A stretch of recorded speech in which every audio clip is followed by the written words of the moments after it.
Hello, hello. Are we good to go? Hello, hello. How is everyone doing this lovely, lovely Thursday?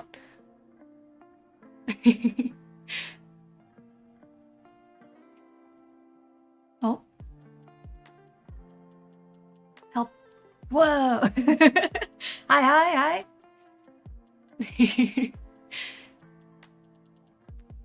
Yeah, is the audio okay? I've changed my setup slightly, so it might be a little bit too loud compared to everything else, or I might be peaking in places where I wasn't before, so please let me know if that is the case. Hi, hi. Awesome to have you here, everyone. Oh, fantastic.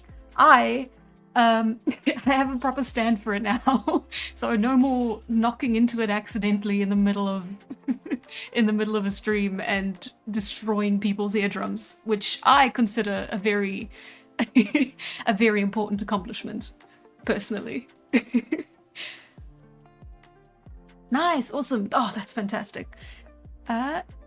Okay, so today's stream is talking about character design, and I haven't been overthinking how we're gonna do this the entire week, I swear. Greetings, greetings.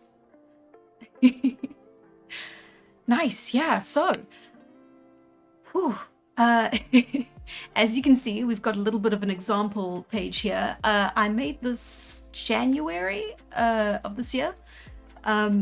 And it was well, I'll talk about it more in depth in a little bit, but yeah, so that's that's what you're looking at the moment. See if you can guess what it's about before I start talking about it, actually. That would be a fun thing. Cool. Good luck with the interview. That sounds awesome. Aronra. Oh, thank you for being here beforehand, yeah. Strong woman, yeah, no. Oh, she's a little bit cut off with the camera. Let me fix that a little bit. More up in the corner now. It's vital you see her sandals. It's a big part of the character design. We're drawing gorals. Yeah, well, it wasn't intentional, but I have veered a little bit towards gorals in in my art. It's the one I know best. Well, the frame that I know best. But I'm working on it, slowly but surely, as I improve.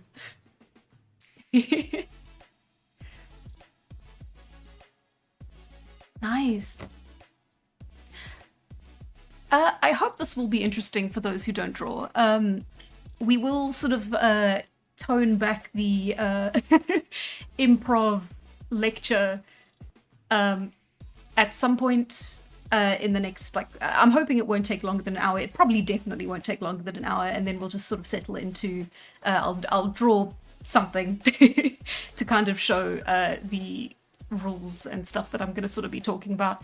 And hopefully that'll be more enjoyable than being lectured about the what I know about character design, because that is something I want to touch on before we start. Is I am not an expert on the entire field of character design.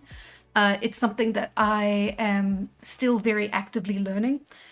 So I hope that maybe this can be seen more as a fellow student sharing their notes instead of a expert giving a talk. That is the goal for myself, at least today. Yeah.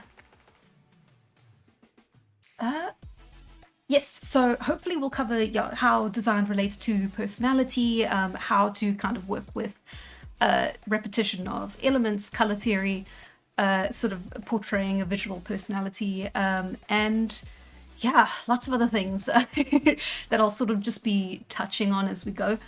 Because a lot of the stuff, like, it's not really a one-stop shop. Like, you're not going to come out of a 3-hour stream knowing everything or being able to do everything.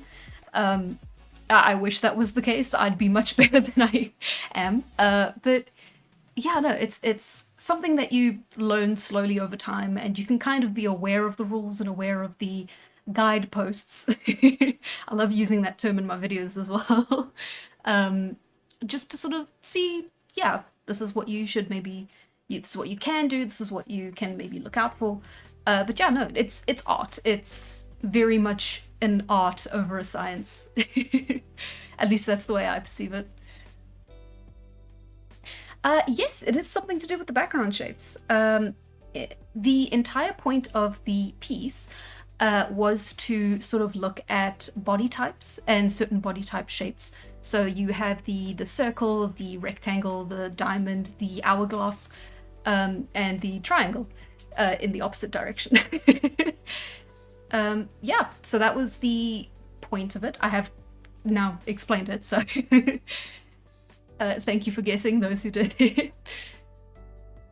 I am technically a professional character designer, but only because a small aspect of my day job does include character design, and definitely not to kind of like this level. So that's why I sort of more consider myself a student than anything else.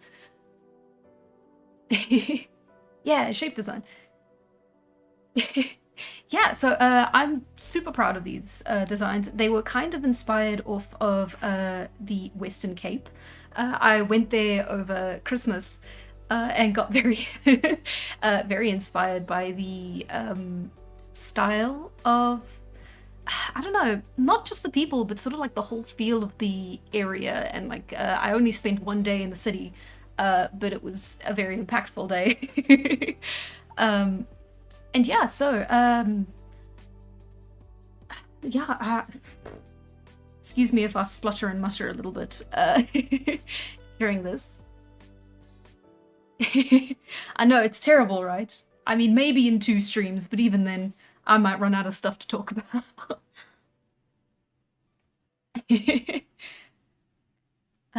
South Africa, yes.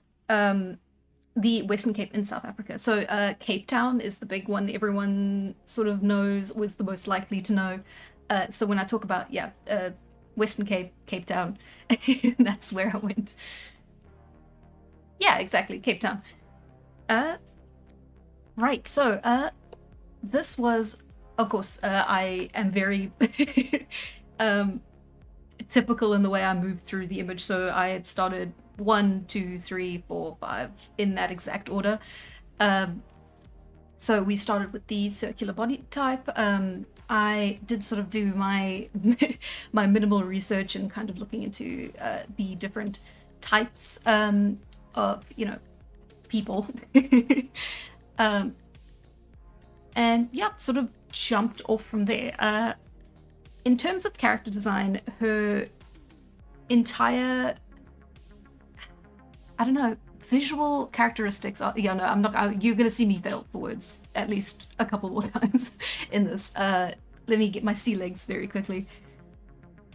But yeah, so we have a very limited color palette. As you can see, all the characters have their colored backgrounds, and their actual designs are meant to bounce off of the backgrounds that they have. And they did change over time. I think I started with like blue for this one because most of her outfit is coded to be more yellow. And I did sort of jump around and bounce around, and then also had to pick which ones would be more, which would look best next to each other as well. You know, it's you can't really have orange and orange and purple next to each other in a background. It would clash terribly. So yeah, it's just we're sort of like looking at the color theory here, where she does have a very limited color palette.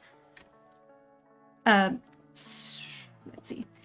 She's done in very warm tones. I used a yellow overlay layer to kind of make everything warmer, make everything brighter.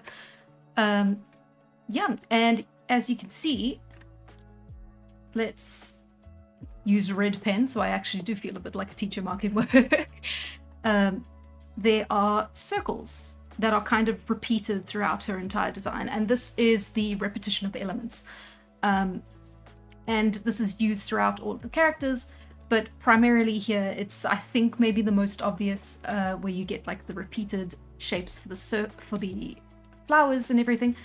Yeah, and it's all just because it's a round body type. So I had something to sort of hold on to as a bit of an anchor for the design of the character. Even her hair is done. Yeah, it's a circle. It's all circles.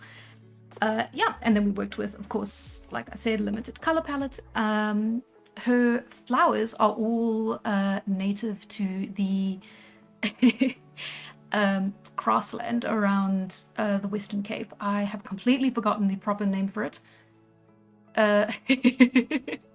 It's a unique biome, and it flowers once a year, and the entire landscape just becomes this huge. It's just all flowers as far as the eye can see, and I've never been able to see it because every time I have gone there, it's always been just after the season ends. But I googled it and I looked at pictures, and one day I will see it in real life.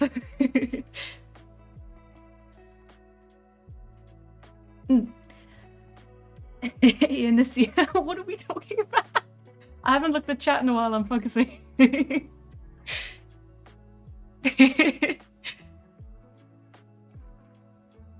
Fine boss, yes. Dang it.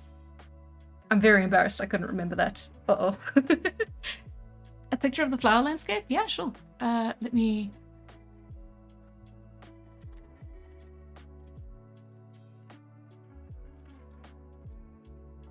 let's see.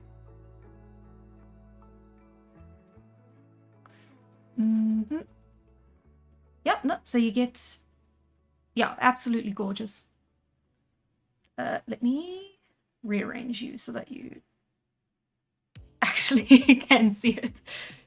I forget that I've cut out half the screen here. Let's see. Okay, there we go. Yeah, no, it's very unique to the ecosystem, I believe, if I'm not completely incorrect. But yeah, no, absolutely gorgeous. Lots of different colors. I think this image was actually one of the... this image specifically I definitely used. Yeah.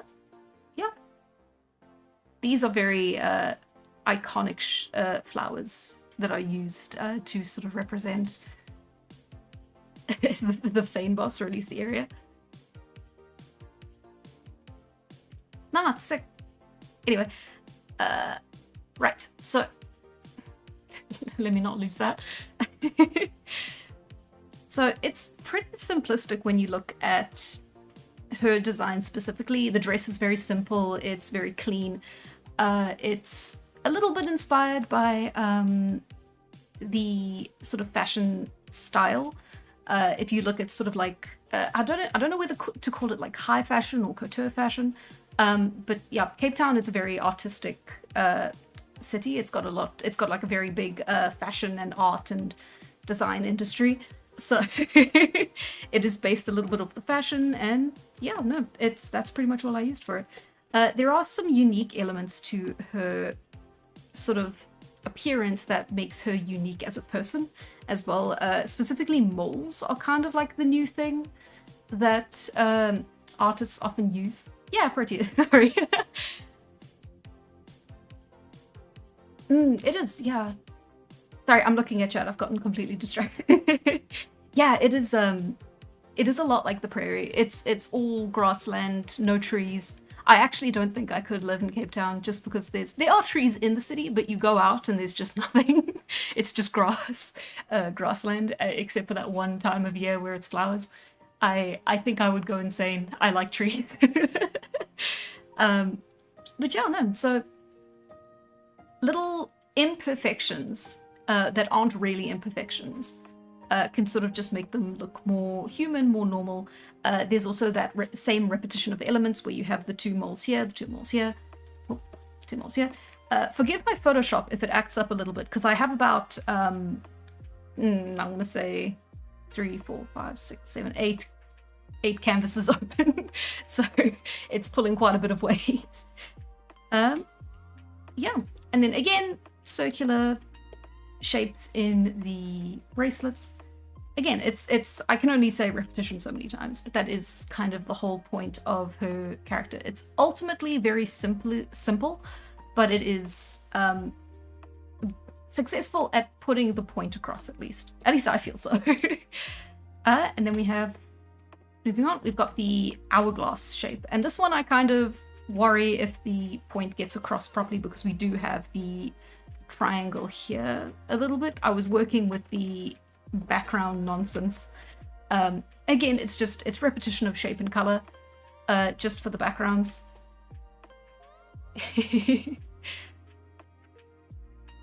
Hi Vincent, awesome you can make it. We were just talking about... Uh-oh.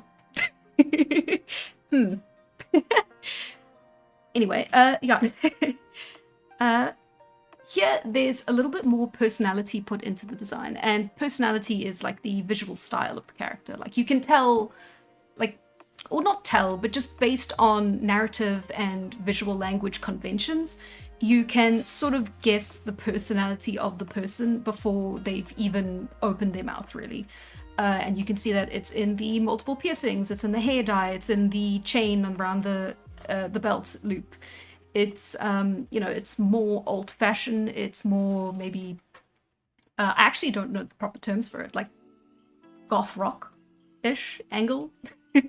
I did base this off of other reference images, but they weren't so much labeled with names as more of just a vibe. Hi. Yeah, so again, there's small little elements to break up her character specifically. There's a lot more going on with her than there is with the first one here, where there's more of a breakup in her silhouette.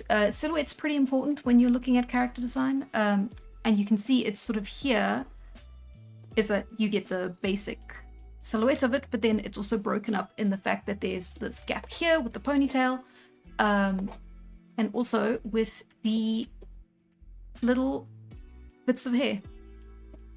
Adds a little bit more realness to it. Makes it's one of those added little quote unquote imperfections that make it feel that much more real. At least to me. Again, this is all like opinion based. I'm talking about what I know and what I do. And if you disagree with me, feel free to mention it. I'll probably agree in some way anyways. Yeah, probably punk. Punk, grunge, 90s...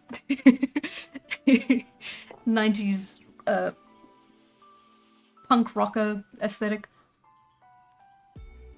Yeah, very dark makeup as well.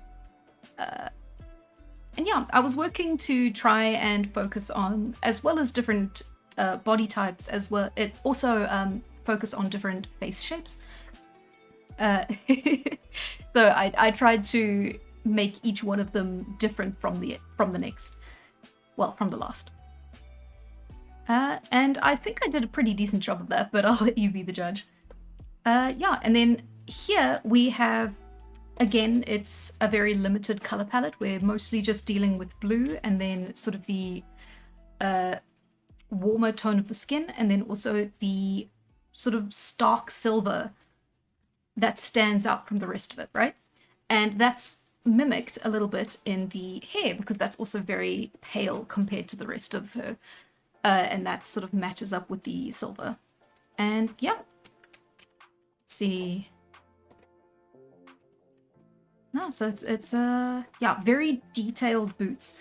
And that's also something you have to kind of look at when you're working with like character design, is like the balance between complexity and simplicity. So she has these extremely detailed, like very like popular for the genre of her style.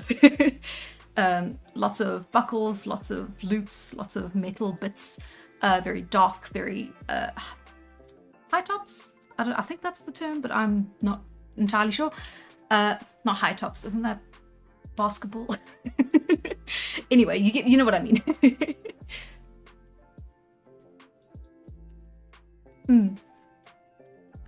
And yeah, and then very simplistic, sort of jeans, not really much detail going on there. So you're going from extremely complex, extremely simple, a little bit more added detail here. If I was a real professional, I maybe would have added like a detailing or like a pattern on the jacket to complement it a little bit more. Not as much detail as the boots. I think I pushed the boots maybe a bit too far. But definitely maybe a little bit more detail in her jacket could have helped out with the design a bit more. But yeah, no. So that's the thing. I hope that her personality can sort of show through in her design. The only thing that goes against her personality is the fact that she is not looking at the viewer. All of them sort of have their eyes closed or turned down or, you know, in some way. And that was, of course, done intentionally. It was so that the focus is more on the design rather than the person. But it does kind of maybe not work with her specific person. Oh, yeah? I taught animation and design for a while. Used to say that your character should always be slightly off balance for that sense of motion in a still image. That's a good point. Yeah, absolutely. Let's see. Whenever I try to make a character more off balance, I always put them on the triangle, with the triangle being a little bit off balance. That's just what I do, though.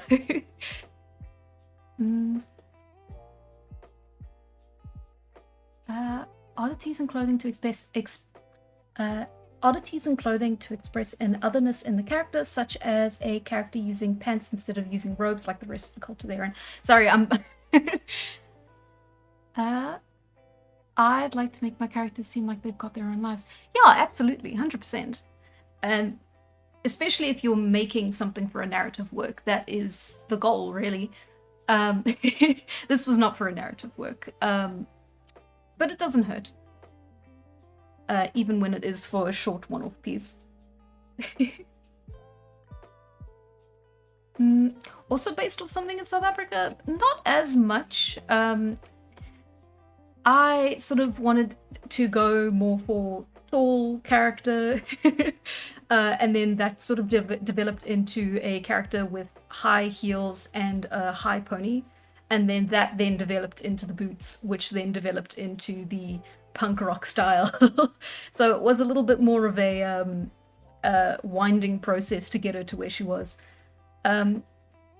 Yeah, because they're all different in their own way. They're all different heights. They're all different body types. All different everything, as much as I could.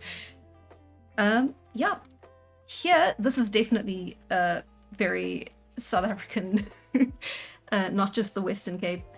But yeah, it's the rectangular shape that, as you can see, it's very straight lines here. The clothing is a bit more baggy. I had to try very hard to get the clothing to look right, because I'm not very good at doing baggy clothes. Hoodies are, for some reason, a slightly different story, but that's because I only ever draw hoodies.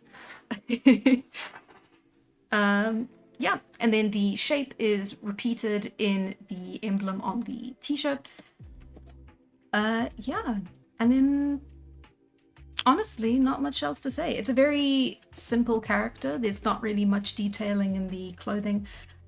You can kind of see their personality through the plasters on the legs and sort of the worn downness of the clothes. It is sort of just... yeah, it's kind of giving protagonists. They're also placed front and center, which definitely gives them character vibes. And I quite like that it feels, well, it doesn't feel, I did that on purpose, but I am, they're all facing her as well, which does give her sort of like, she becomes the focal point, which, you know, it was all sort of just to lead everything into the center. Yeah, she is kind of my favorite of the five of them. But don't tell the others that. Yeah, very, gosh, I don't know what else to say. I had a lot of fun with the hair. I had a lot of fun with all of their hair, but hers specifically was great.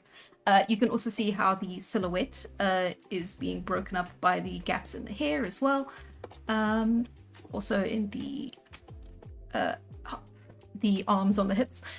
Yeah, so it makes for an interesting looking silhouette. And again, that's a big deal in character design, or more just, I suppose, drawing people in general. I think you have to apply that rule every time you draw that character in the same way. She looks like she likes to climb, yeah. Probably. Yeah, the one tree in Cape Town. She loves it. Ooh, Pink Girl reminds me of girls from the American South. Very Southern belle code. That's cool. I based her on a very specific kind of person that I spotted once or twice in the Cape, where they are very often retired. They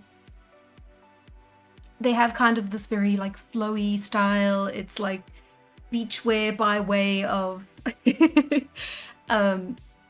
loose flowy sarongs and stuff like that. Very classy, very elegant. Yeah, I don't know. Also a little bit couture, a little bit fancy. Yeah, a little bit cottagecore. Very like, we're on the beach and we're loving it. And yeah, that personality hopefully comes through in kind of the way you can see her posing. All of their posing is a little bit like that. These two less so, I will say. I maybe flailed a little bit there, but definitely with the last three, their posing kind of matters a little bit more to their personality as well. I think I just ran out of like normal standing poses after the first two and had to get creative with it. Yeah, so it's again nice silhouette with the ribbons sort of flowing, and then you also have a little bit of balance to the character with the hat specifically. It puts a lot of like weight onto the top of the character so that the diamond shape of the body is a bit more, how do I say this? Lots of weight here so that we can have sort of this, actually it's more of a triangle shape if I'm going to talk about it like that.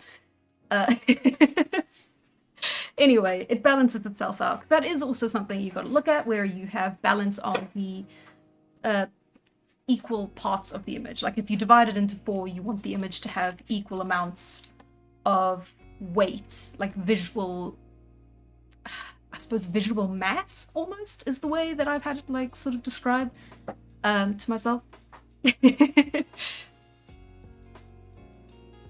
1930s flapper. That's actually really interesting you say that, because this is very Art Deco, the patterning on the dress. I mean, listen, I you can clearly see I did it freehand. It's not that it's not that nice, but it is inspired by like Art Deco and the 1920s aesthetic. It is Art Deco, isn't it? I'm not. It's not Art Nouveau, that came first, and it looks different.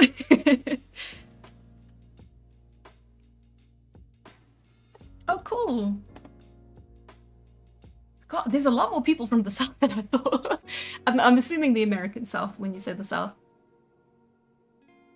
Oh, but that's so cool.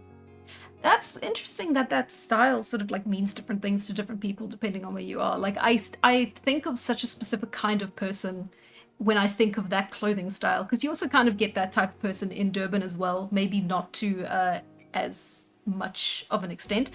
But yeah, no, I am stereotyping a little bit, just a little bit.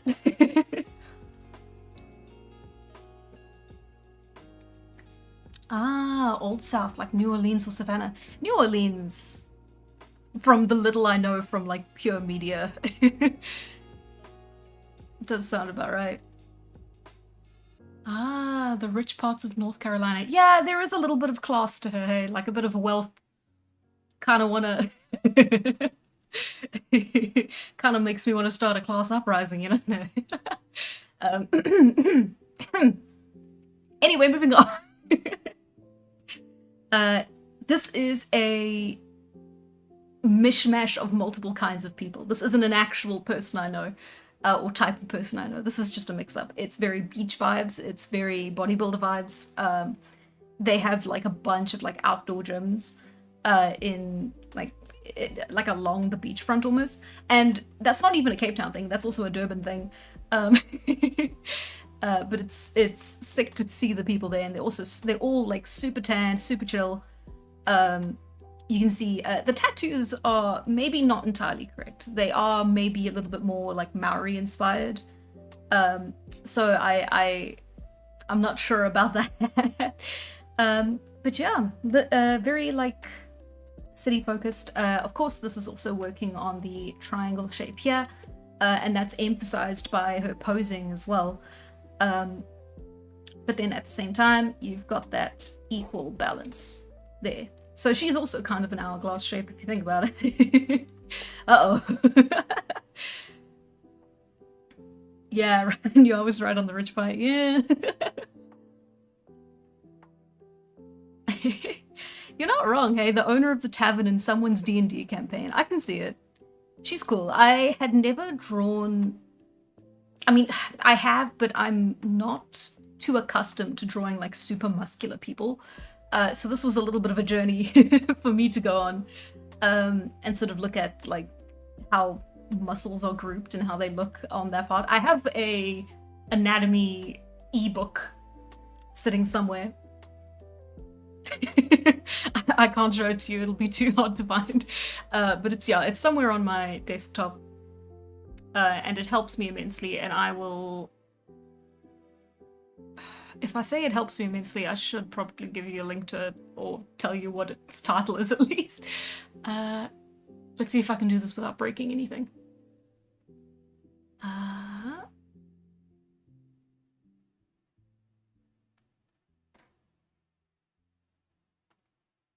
Haha! The Anatomy and Resources file. It's called Anatomy for Sculptors, Understanding the Human Figure by Aldous Zarines. Uldiszarins. And now you can come to the VOD if you want to find it again. Yeah, so it's again, it's like for sculptors, but it shows how everything works in a 3D way, which is super helpful even if you're drawing in 2D. And actually that brings me to a pretty important point when it comes to like learning character design and stuff. It's mostly just learning anatomy, which I know is a little bit of a cop-out, or maybe sounds a bit like a cop-out, but it really is. It's like, obviously the first step if you want to draw people is to know anatomy and know your basic like how bodies actually look like, and also not just looking at supermodels, but like actual real people out in the world, because there's a lot of different people out there, you know, they all look different, they all for every person out there in the world there is a unique way to look. So that's kind of what I mean, is as well as like your basic like, hey, here are like your archetypes for your body types, just like, you know, the hourglass and the oval and the diamond and the rectangle. It's also actual human beings all look different in their own unique ways, and that's something that you can definitely study as a way to improve your own character design, because I talked a while ago about how I didn't realize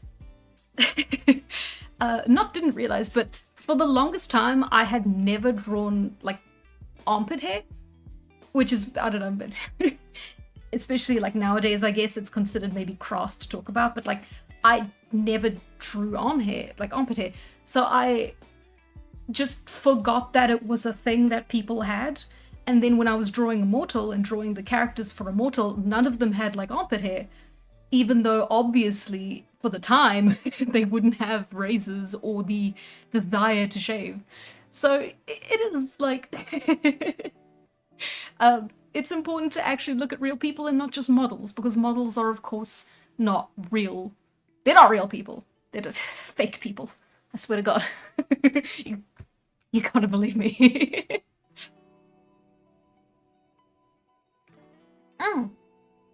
That's cool. Anatomy and biology. Yeah, you gotta know where the gallbladder is, eh?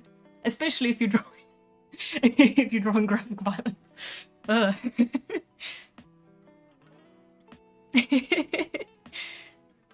Yeah, that's the thing. I did get to a point in my studies where I was like, what do you mean I have to learn biology? I'm doing art so that I don't have to learn biology. And it did take me a while to kind of like come over to it. I was like, oh, okay, I guess I have to do this. I have to study where the muscle groups are. Like there's a very specific section of muscle that like appears here on the body, and it's its own unique little thing. And if you have like muscular characters, they have that, and that's just what they look like when they stretch a certain way. And it's like, you gotta remember that in case you ever draw a character like that.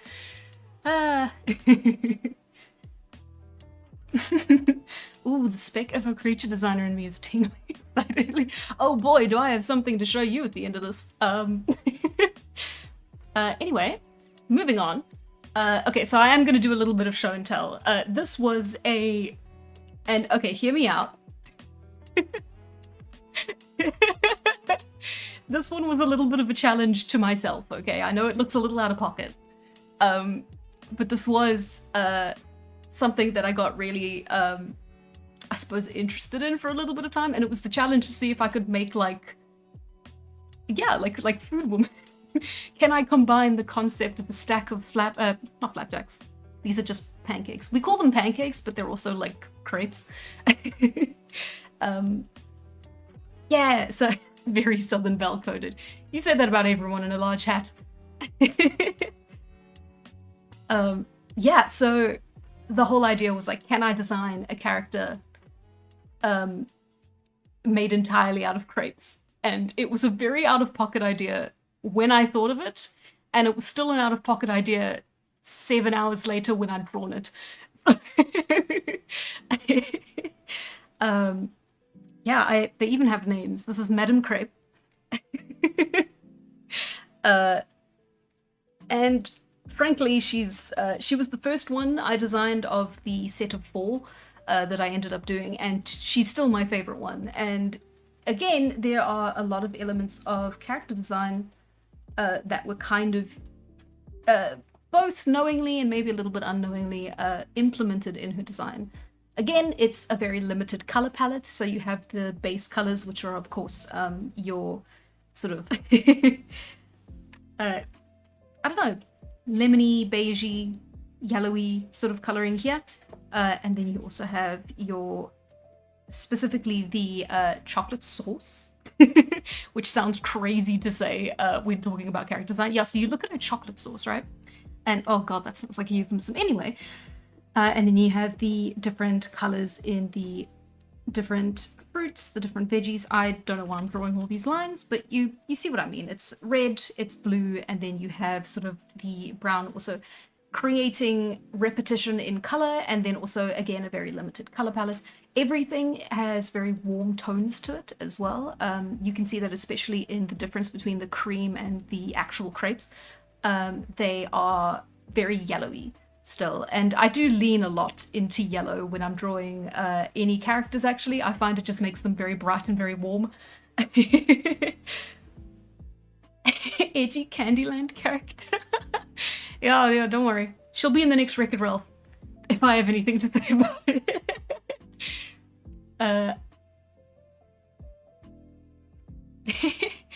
Yeah, so it's simple color palette, repetition of colors, and then also repetition in shapes, specifically with the source. So it's repeated up here and then also in the skirt. And so because you see it more than just once, it doesn't look out of place. Like I think if it was just on her skirt, it could maybe pass. But if it was just being used as the jewelry, it would look a little bit out of place. But the fact that it's repeated enough times for it to be a consistent element of the character design means that it looks a little bit more natural in it, or at least to my opinion. Yeah, so we have Madame Crepe, and then second one is, some of these are dumb, it's last carrot cake. I was a little bit more unsure about her design, specifically Give me a second. Make a new layer. Specifically with the walnuts, that's the name. Walnuts repeated. Is it walnuts? Pecans. Yeah, I know a lot of these are Southern Belle energy. God damn it. Never the intention, always the result. And yeah, I was aiming for high fashion, or not high fashion, but at least like a sense of fashion with each of the characters here. So you can kind of see that in the image work, well, in the quote-unquote clothing design. Yeah, like I said, I was a little bit unsure because these don't look quite right, and I still don't think they look quite right. They're more like piled up on top of each other instead of having a like proper shape. Like here they have more of a shape. You can almost imagine them like having been placed carefully on like the icing of her, the icing of her hair, you know, everyone knows. But then it is sort of like not quite right on the hips here. But yeah, no, lots of detail in the actual decoration, in the let's not break things. Lots of detail in the crumbs, in the pecans, in this whole area here with everything involved. That's then repeated up here. It's also adding weight onto the opposite sides of the image. So if you split it in half, there's equal amounts of weight on this side and also this side. And then, yeah, I think it's a little bit more simplistic compared to the first one we looked at. Same body shape, yes. Unfortunately, when you are trying to draw attractive people, there is kind of just the one body shape you tend to default to, which is actually something that I need to be working on. I don't really want to have just one default that I head to whenever I don't specifically think about what body type I want to do. Hence, studying real people and real bodies and real anatomy.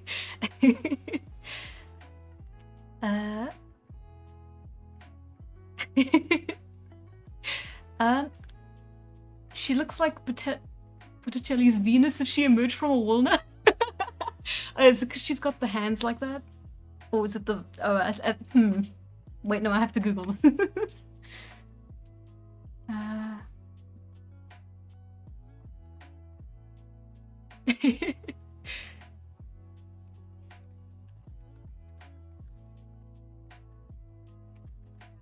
This is Venus coming out of the ocean, isn't it? Good lord, I can't show this. Can I? It's fine art. It should be allowed.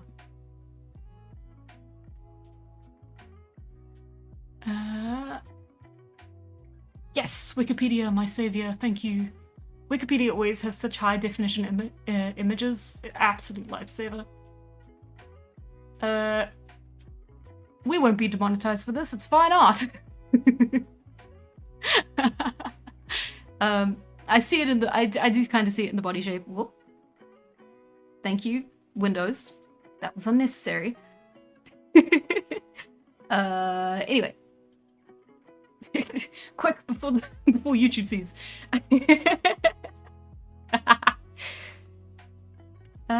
Yeah, so that's all I can really say about her. I've lost my train of thought completely now. This was the third and last one, and it also took me the longest. Can you guess why? One, turns out it's way harder to draw French toast as clothes than you would think. Exactly. Demonetized for one pink pixel. Can you believe it? I can't stand it.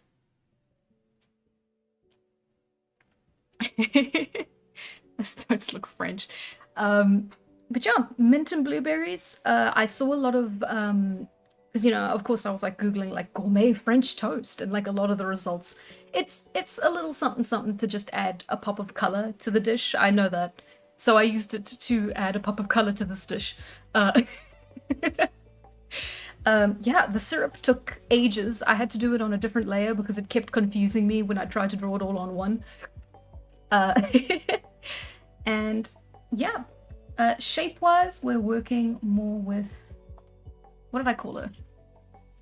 Artboard 1. This is Artboard 1.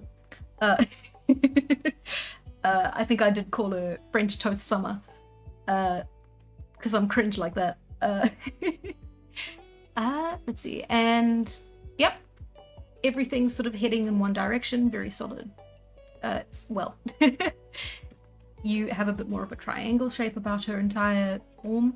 And then of course, color-wise, you have a nice pop here, nice pop here, nice pop here. Because it's always blue and green, that's your repetition. Let's see.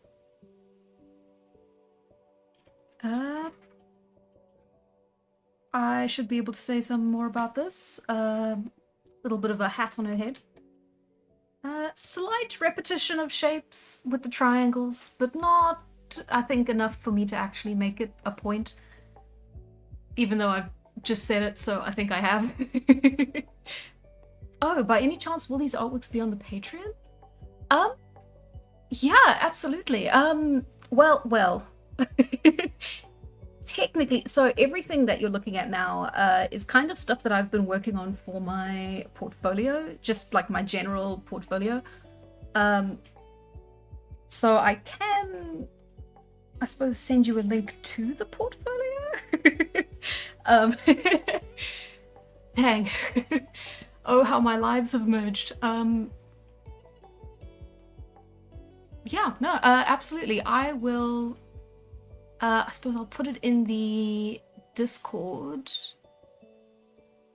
Just because I don't want to maybe put it there on the Patreon forever. I will see. I will find a way to get it. If nothing else, it'll probably be a link. I don't know. I can't go looking through my tabs right now. I will break something, I can assure you. Yeah, very high fashion. It's very, like, impractical, but it looks pretty, and that was the goal. Of course it's impractical, they're food. Let's see, and then we have the last one. And of course, I had a hankering for s'mores. I was actually going to be finished after the third one, because the Photoshop file was lagging so badly, I couldn't work on it anymore. So I made a new one. After telling myself I was finished.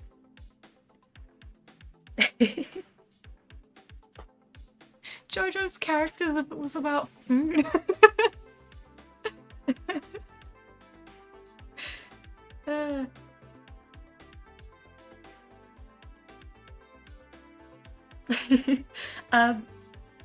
you. Sorry, I'm reading very nice comments. Thank you for saying everything seems pretty detailed. It is and it isn't. I did try to put more detail into these, and I think that does kind of show, but ultimately it still feels pretty simple, even though there's a lot of detailing. Well, let's not break anything. How many times have I said that this stream? Even though there's a lot of detailing kind of in the texture of the clothing itself, and God, especially back here, this did take me days. What? No,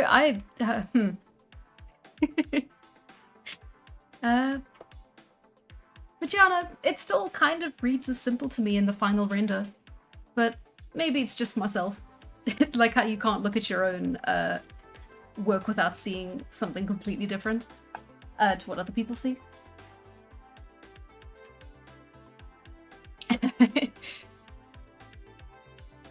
You should make a dating sim. They already have date everything. I can't top that. The head does blend with the chocolate a bit. It is technically the same material and was kind of intentional, but I see what you mean. I could have made it a bit darker in the back just to give it a little bit more definition. Nah, I definitely see what you mean. Yeah, okay. Let's see. Oh god, okay, hang on, no, wait. So, this is a little bit of a story. Actually, maybe I could just... So, Luigi Mangione, right?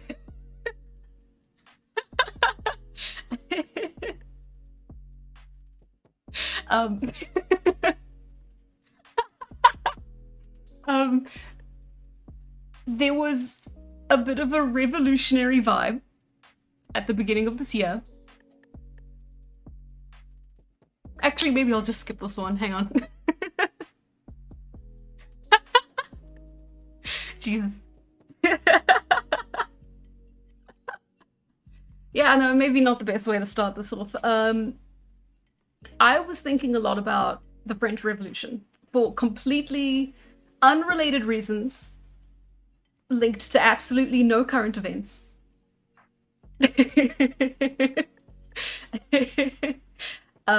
And I was thinking a lot about how we sort of depict how do I put this? Right, so this is a character that merges sort of your typical scruffy, piratey, scoundrelly kind of look, coupled with the kind of trappings of the French, bourgeoisie, very Marie Antoinette inspired, specifically with the hair. So that led to a 3-week-long project, which was the beginning of the year, and I only worked on it like a couple hours a day. So it's a little bit overcomplicated. It was the most ambitious thing I'd kind of done to date. It played with perspective, it played with kind of like the focal points and then the color theory, with the dark background blending into the very bright, colorful foreground.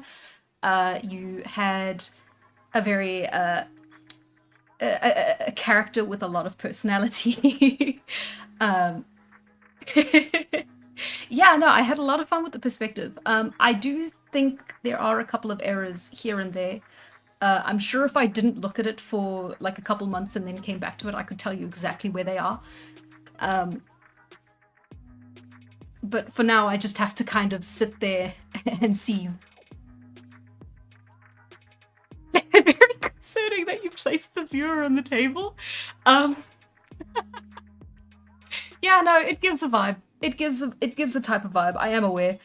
But yeah, the whole idea was that it's a very fun character design, and it's kind of based on like Marie Antoinette, especially with the hair, lots of fine, the fine comb, the brooch, the jewelry attached to her and everything. But then at the same time, it's done in a very sort of scruffy, something that's typically characterized as lower class, or sort of the sort of, I don't know what to call it exactly, but you understand sort of that type of misfit kind of look. And without getting into it a little bit too much,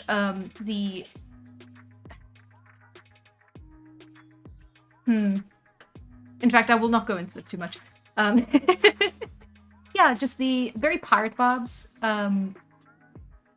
And yeah, again, it's something that I wanted to play with for the concept of revolution. Just for one single art piece, this specific character came to mind. I thought it was a very fun character. It's one of my favorite characters that I've made, at least in this year.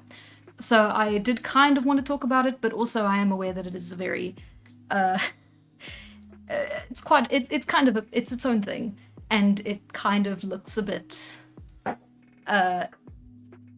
it looks a little bit politically motivated, because it maybe is a little bit politically motivated, and it does have a lot of like theming and stuff that I was thinking of while working on it. So I understand maybe it's not the most fun piece that I could have brought for my show and tell. A One Piece vibe? You know what, fair? Actually, yeah. Yeah, ruffian. Her character weapon, yeah, that's her ultimate. She guillotines the enemy.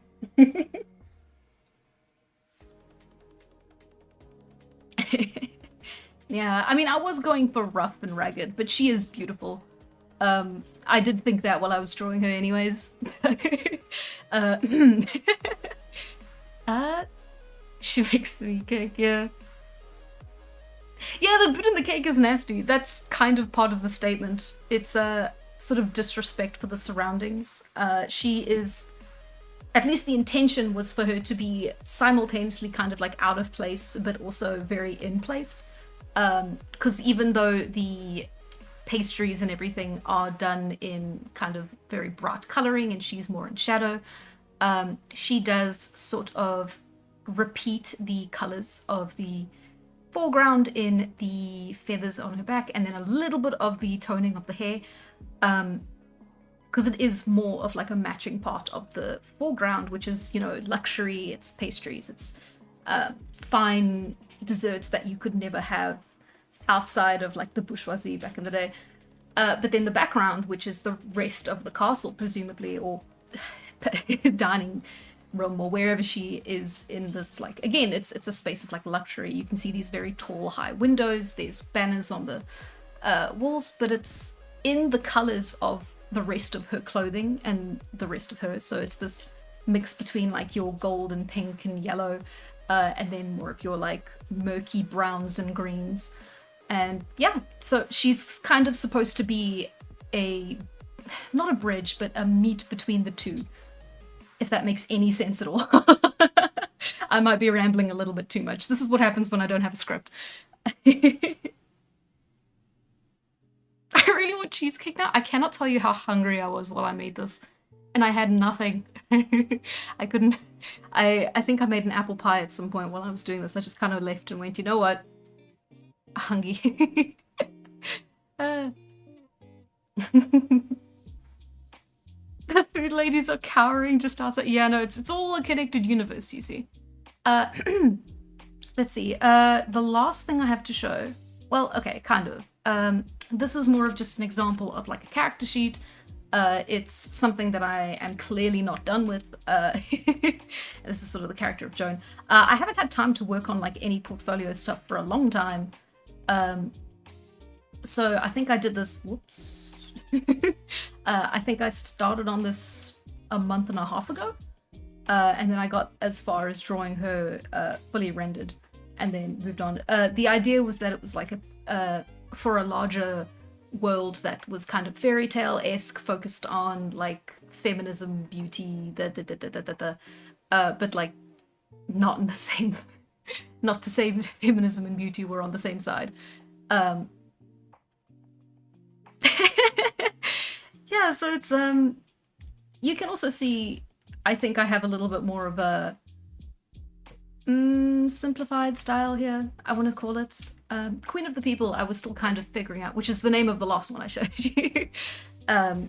She's, of course, done in maybe a slightly similar style, but I did try to render her more thoroughly than I normally do. And I do think I maybe did it with some success, but there's definitely areas where I can improve.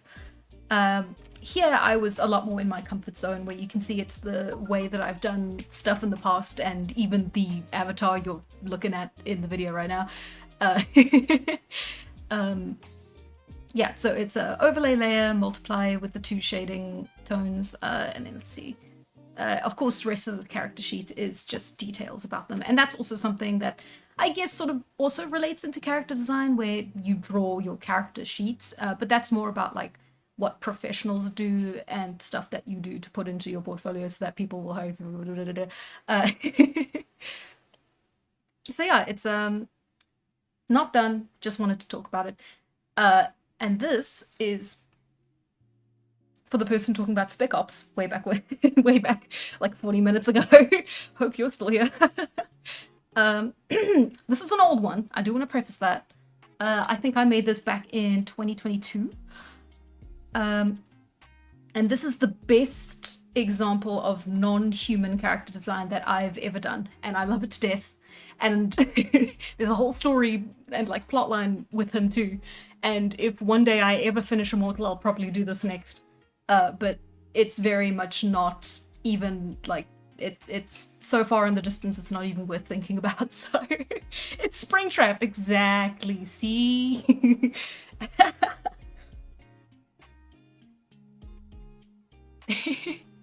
Ooh, is there an intentional dichotomy in the name Queen of the People? Kind of, yeah. It's the yeah, comparison between, you know, of the people, which is democratic, and then queen, which is of course not. It's yeah, democratically elected queen, which is in itself is it oxymoron? I think it is. Yes. Anyway, so this is my spec up character. The whole concept behind his design is that he is an alien that was born quadrupedal. You know, is part of a quadruped species with sentience, and in order to live in sort of this sci-fi future where humans have conquered like most of the known universe, or well, let's say galaxy, he's been modified, let's say, in order to be bipedal instead. They gave my boy thumbs. How could they? And that was yeah. So this has been your section on character designs. Let me actually go back to my notes and see if I've actually talked about anything of use. Cyborg Rabbit, exactly. Yeah. Right, so we talked about repetition of elements, kind of, yes, more or less. You can see that here with the cybernetics. Kind of, yes, almost with the cybernetics. There's repetition of black in the eyes, a little bit here, and then also in the fingers, which are a different color from the chrome that it makes up everything else. Silhouette, I think, is pretty decent, especially with the ears and the tail, the bunny ears. Yeah, he is disgusting, isn't he? He's great. And he has a smoking problem.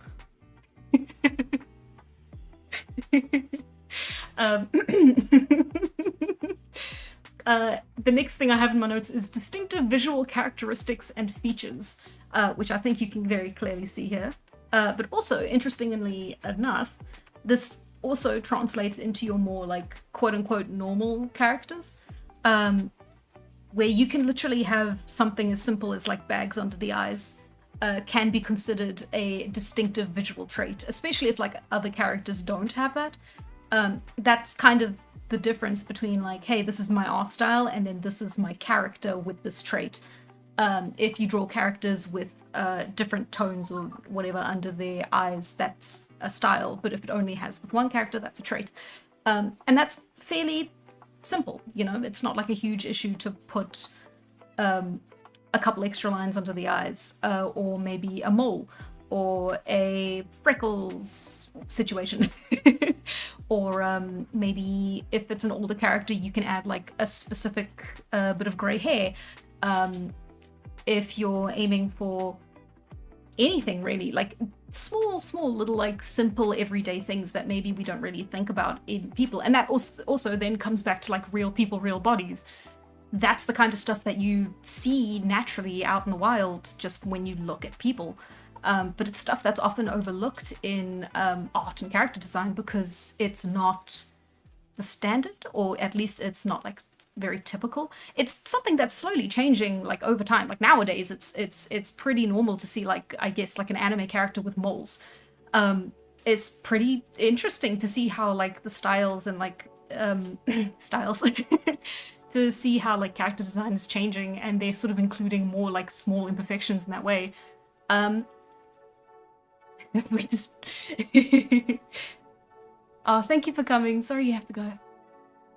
Is he a ninja or a detective? He's a detective. He's your hard-boiled detective. He's got a job to do and his own mystery to solve. Who the hell did that to his arms? But yeah, you see, I am getting a little derailed. You're derailing me alongside you. How could you?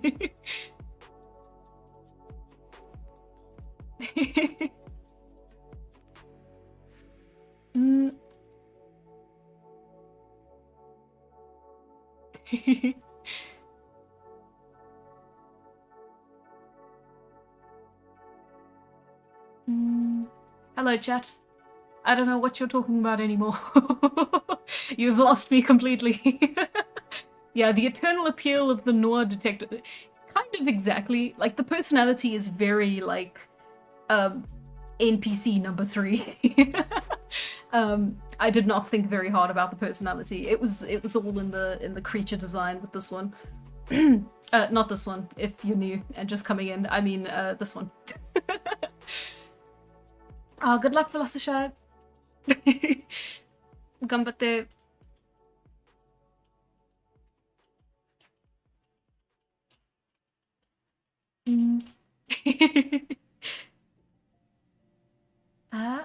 I've been summoned by the mention of creature design. Hello, this is the only creature I have ever designed. Wait, no, that's a lie. Hang on. Yeah, You're not allowed to look at my portfolio folders. It's too embarrassing. If I can't remember what the file's called, we may have to leave it. Here it is. Sick. This was a horror creature design, and I love him dearly.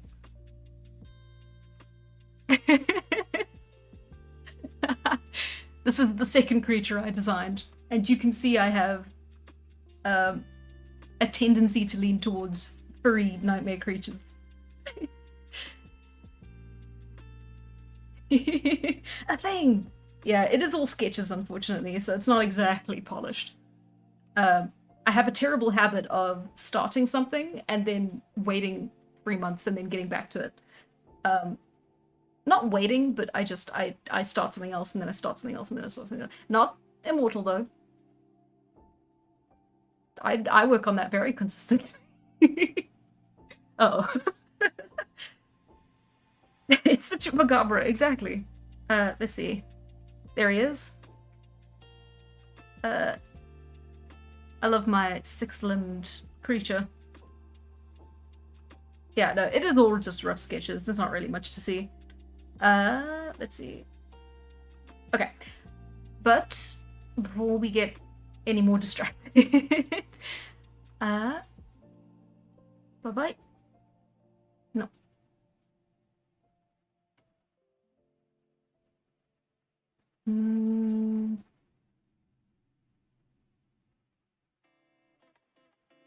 Okay.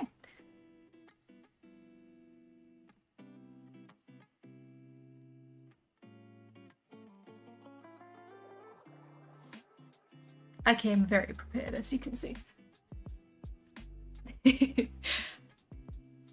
How many limbs do you want?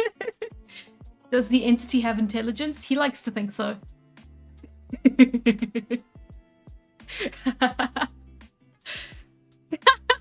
I know, right? I really should have planned this out better, because I am flipping you through multiple genres in one go. But now that you've seen all my portfolio, if you liked it, you can visit my website at www.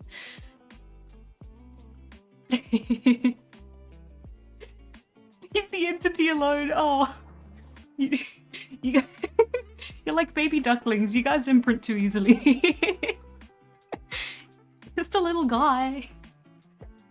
Okay. Now, right, so we have covered repetition of elements, silhouette, distinctive visual characteristics, visual personality, more or less, color palettes. It's always best to go with as few colors as possible and repeat colors if you can, and also go with like nice color palettes, like pale gold and light blue is always a winning combo. Let's see, black and gold is always a winning combo, kind of depending on how dark you go with the black. Let's see, red and silver is an interesting choice. Can't go wrong with that either. If you want, you can go with 3 colors. Can't think of one right now, but I'm sure you can.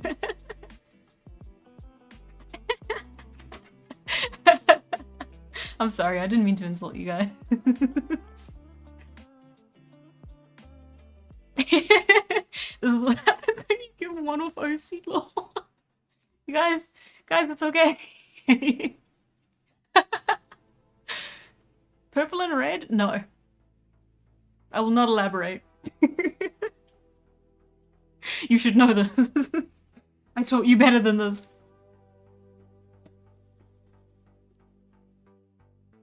Ah, it's because you're at 50%. That's not right.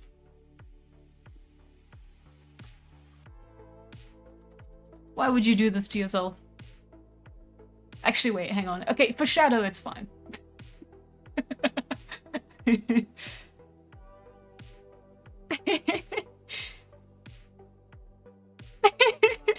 We can't do Dark Tala. I've already designed Tala. It's just gonna be Tala, but with different colors. Although that is interesting. Tala's design is very simplistic. And it was actually made before I had sort of learnt a lot of this. Like, a lot of the stuff I'm talking about now is stuff that I kind of only really learnt this year. Well, that's a bit of an exaggeration, but it's stuff that, like, a lot of it clicked, or I've improved on it to the point where I feel like it's still relatively new. So her design is mostly just in her face and her body type. Her body type being skin and bones.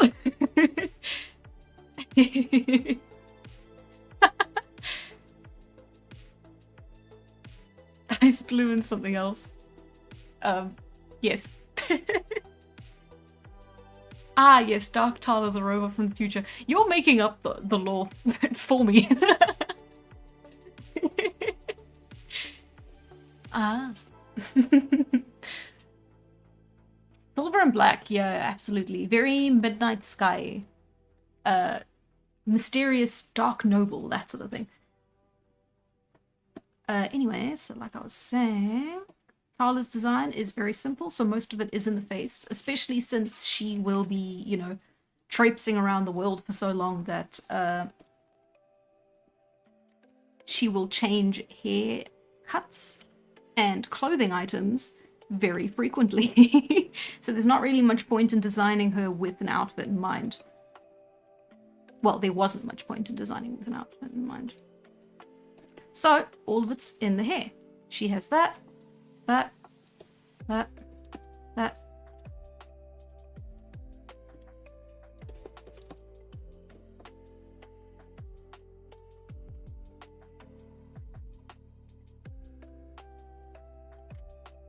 So when she has her hair long, she will not have this little curl here, but otherwise it's always going to have that. It's going to be that, and we're going to have that. And it's just these three curls. They all point inwards towards her face, so it's all leading you into her eyes.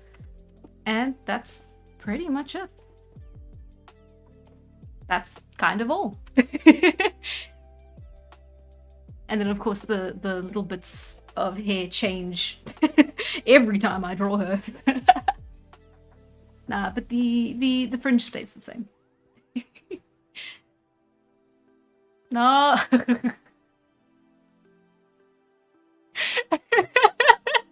I like that time Dark Tala came back to the past to make AI-generated immortal NFTs to besmirch Tala's name.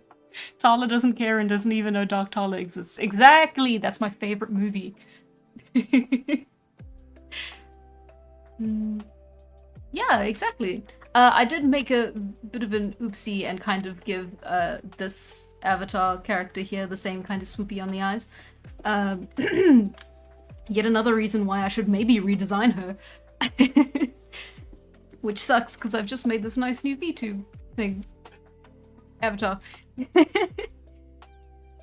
Hello? But yeah, so it is just her character like this. And then, of course, you know, as her hair grows longer, it's going to be a little bit different.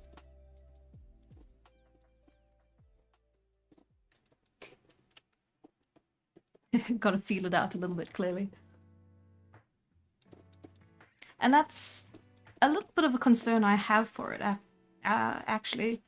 I mean, I hope just through, like, story context and, like, clues, you'll know who Tala is at all times. But I do worry that with so many changes happening, and just the way I designed early characters especially, they might look a little bit too similar to one another. which is again why I'm kind of trying to focus on like different face shapes, different imperfections. Everyone's gonna have a mole on a different part of their face.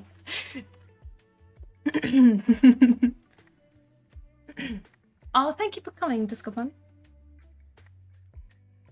Lovely to have you here. Thank you for watching as long as you did. I love the time Tala ran into Bearded Tala, yeah. It's Tala in a Santa beard.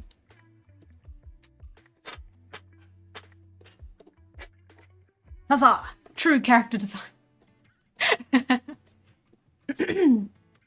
me just turn that off. There we go. Should I save the file? I should, shouldn't I? Or else terrible things will happen.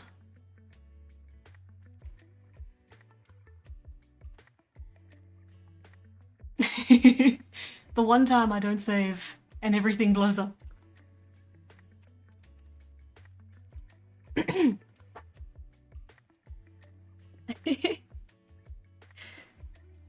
She invented Santa. It's great seeing the comments and knowing exactly who my audience is. You're all just here from the Discord. Nah. You know what? I cannot complain.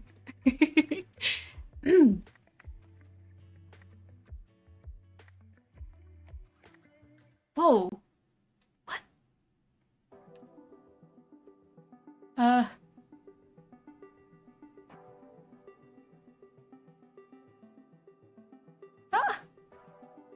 Was the Doridian here? I didn't even see the comment.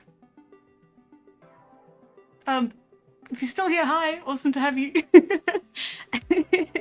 And if not, damn. There's a Discord? Yeah, there's a Discord, but it is unfortunately for patrons only. So you can sign up to the Patreon for $1 a month, but it's not a prerequisite. It's Discord access. I am sorry. Oh, hello non-Discord. Hello non-Discord members. It's lovely to have you here. Thank you. Spicing up the crowd.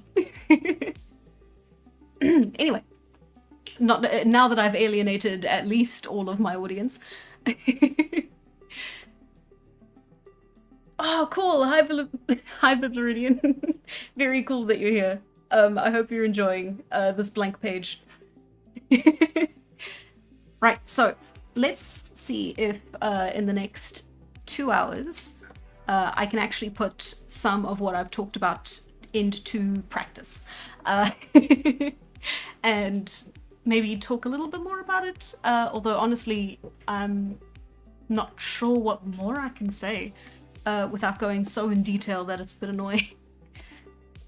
But yeah, one of the more important things, oh, that's something I haven't covered. You gotta work with intention, and I know that sounds really dumb to say, because of course you're working with intention, but it does help to know what you're going for from the very beginning. If it means you're working from like, hey, I know exactly what color palette I'm using, that helps far more than you could know. Like it helps a lot more than just working off blank. And I'm not gonna pretend that you're gonna get it right the first try. I very rarely do. But it certainly helps.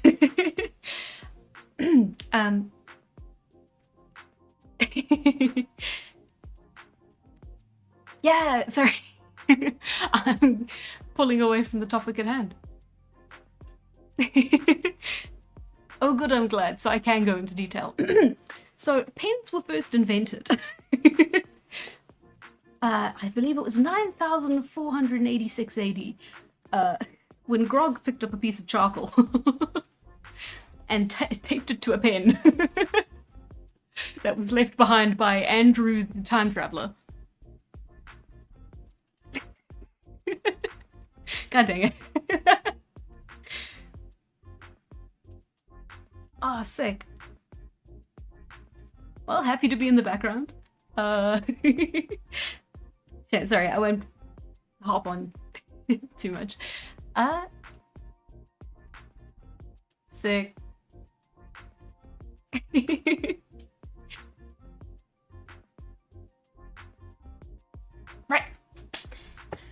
see, so. And that's what I mean with intention. I wasn't actually going into it with any, so.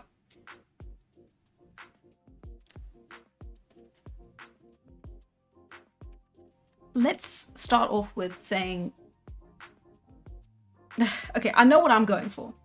It is gonna be a weird one. So, you know, I've been on a zombie kick for like a month now. I want to say 2 months now. So I'm going to take all of that creative energy and try and design a bit of a simplistic zombie character, right? We'll say it's the last sentient zombie left on Earth, right? Well, the only sentient zombie then.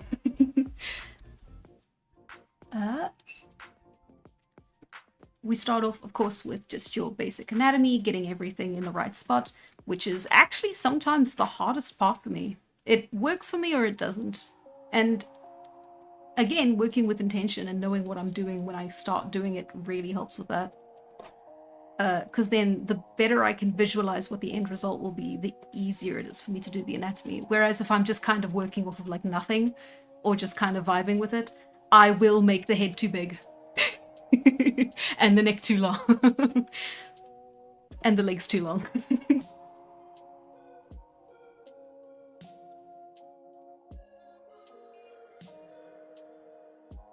But it is pretty easy to draw. Well, not easy, but you kind of know what you're doing with zombies. Of course, you have like that very bony, very like sort of like uneven look. They'll never stand straight because, of course, they don't. They're zombies. They're lumpy.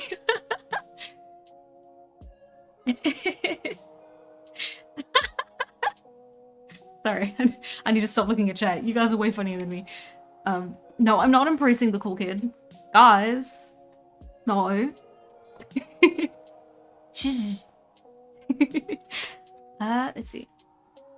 So, hips, and then of course that's the pelvis, and then of course that's the ribcage. That's, again, it's just your anatomy. I am pretty stylized, so even when I do draw it properly, my anatomy is not always entirely correct. Again, depends. If you want to go full anatomy realism, it's a lot more work, it's a lot more studying. I applaud you and your dedication to the art. I actually know plenty of people who are so good at anatomy, it's insane. They can make like Leonardo da Vinci hands, it's fantastic. Couldn't be me though. But then, of course,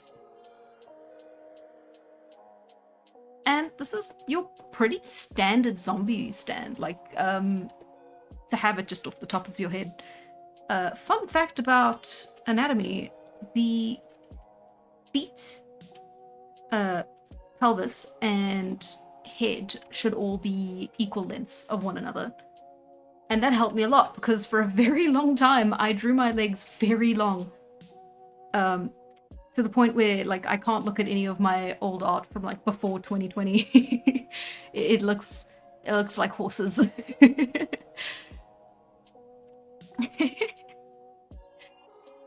Ah, yes, the zombie. Guys, you can't just decide it's Tala. Not everything has to be Tala.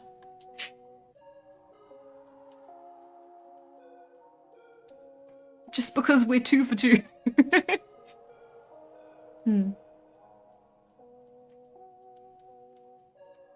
Okay.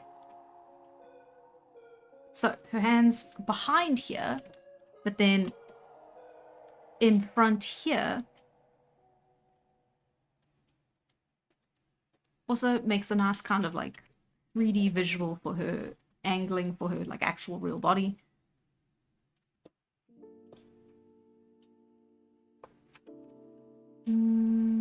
Or maybe it would look better.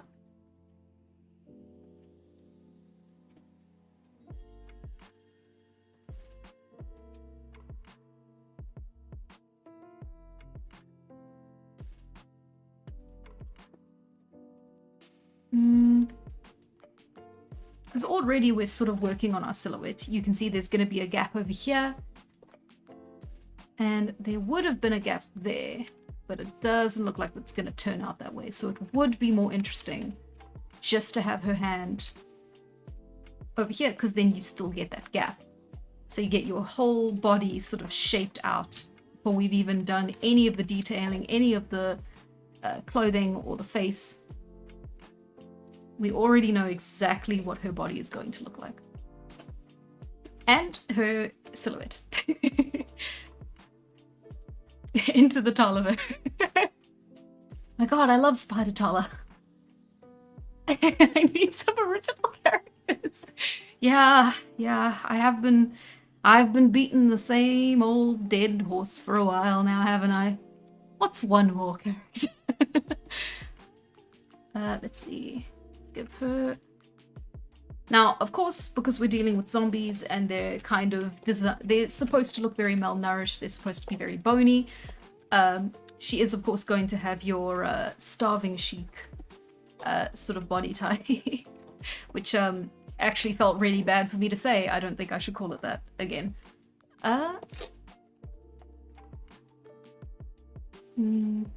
then you can either have the head very high up, or you can have the head very high down. I don't have a lot of faith in the way I draw upward leaning faces. It takes me a lot of like tries to do properly, so we're gonna have her head facing this way.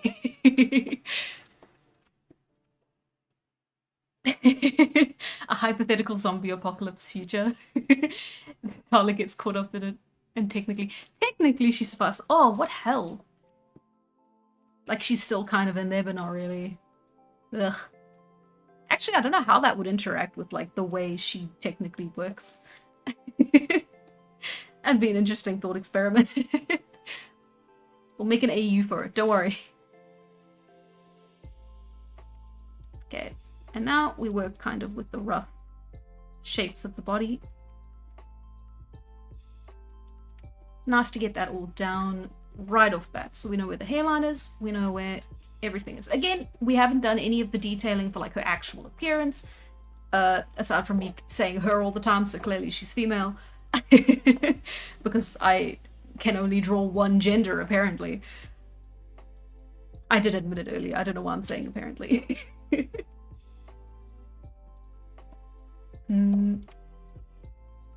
So, we of course have that little triangle that we add here. Again, anatomy! Woo!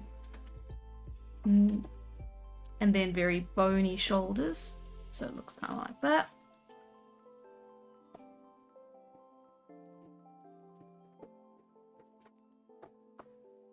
Zambatala fan art with haste. Thank you!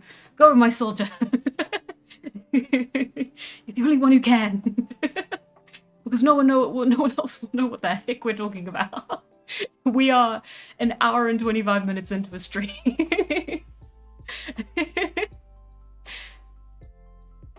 Food clothes would be a robe.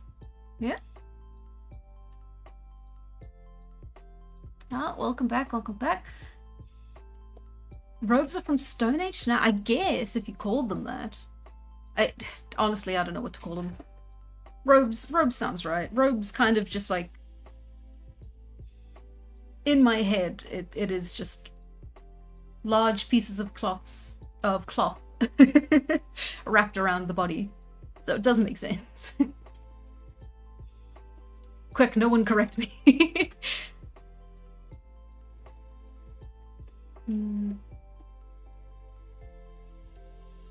Let's see. And then eyes are very difficult to do, especially in the style I normally adopt.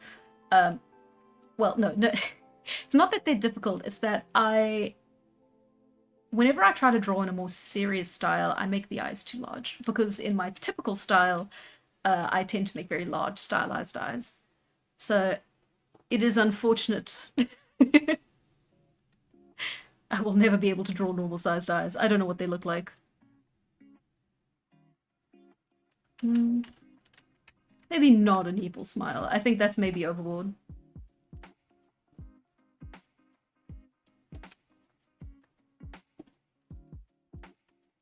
Okay, let's see. Maybe a bit too skinny there. I will have to look up proper anatomy if I do go too skinny. And not just be able to draw off the top of my head.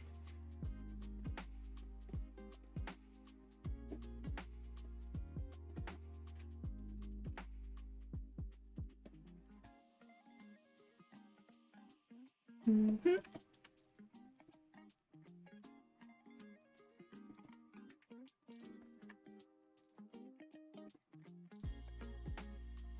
When in doubt, give your character a cloak. Hell yeah.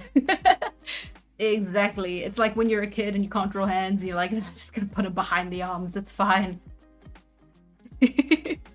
Or maybe not a kid. I do that sometimes now. I don't feel like drawing hands, I'll just do it the other way. I've made the sternum too high. That's okay, that's why we're doing this all in the rough. And then that would be the belly button. And then we have the sort of shape of the stomach.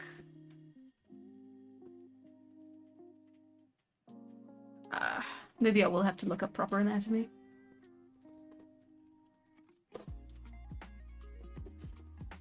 Because there is only so much I can draw off the top of my head. Not quite that good. I'm hoping I will be one day. But definitely a big goal to work up to.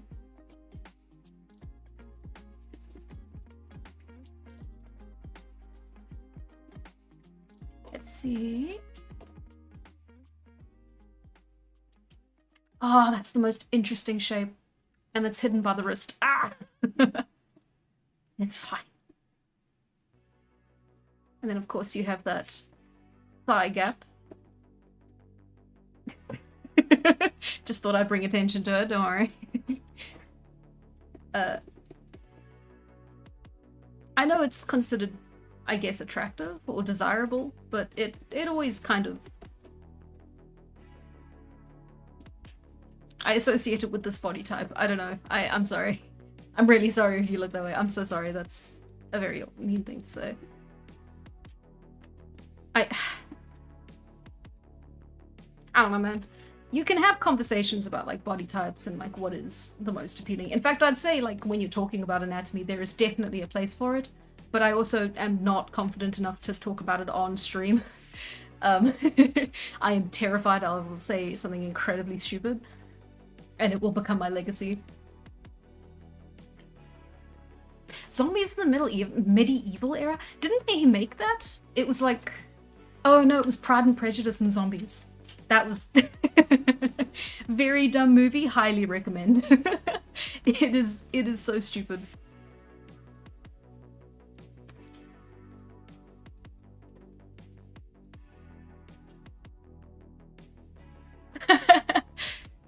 This guy built like me.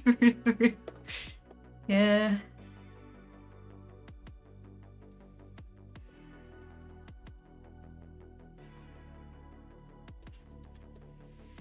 Yeah. Nah, that's Victorian. What characters be getting designed? We are designing a zombie. So it is a very unique sort of body type, very unique posing, but at the same time very cookie cutter, because this is of course what a zombie stands like.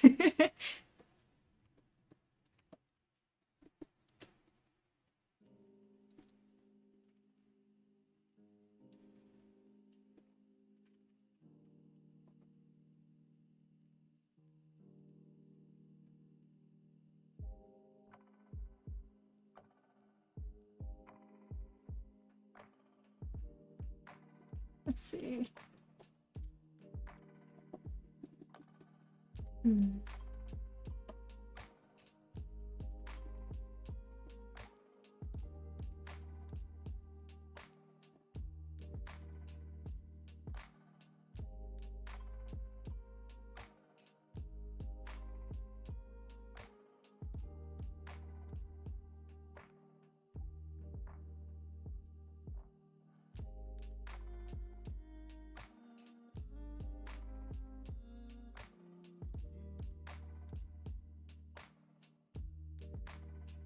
I'm focusing on the hands. Do not disturb me.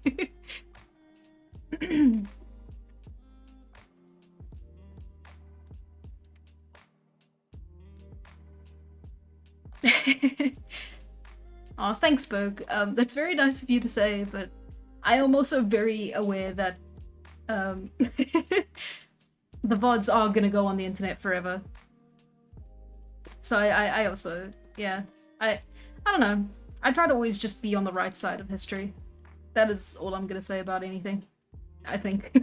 I think that's applicable to enough things. Anyway, hands done.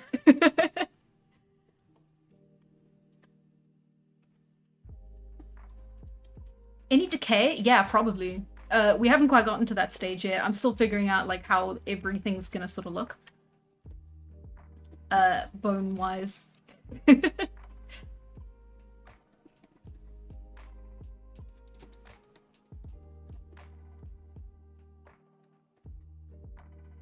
What if you made the zombie without one of the fingers? That would be cool.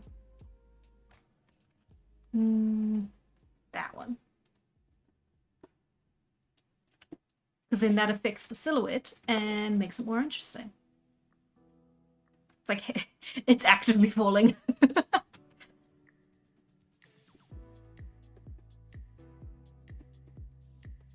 we go. And then we've got a bit of a bend to the legs. So again, more interesting silhouette, more interesting shape. Whee! And it lets you see the ankles, which are gonna be, of course, very bony.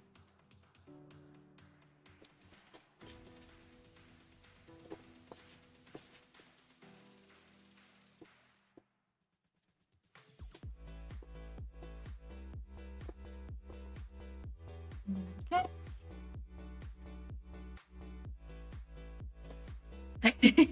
Are you guys doing world building in the comic? Sick.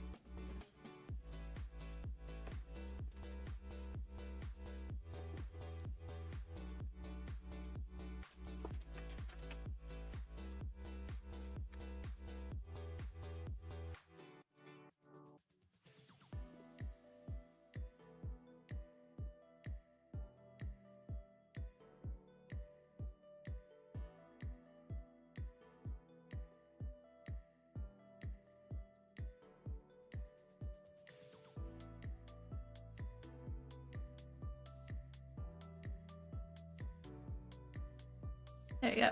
See, turns out when you're not trying to draw feet from like the most obtuse angle you possibly can, they're quite easy to draw.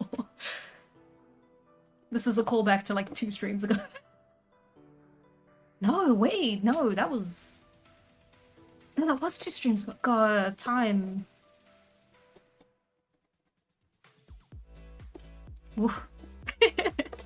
That's all you're gonna hear from me.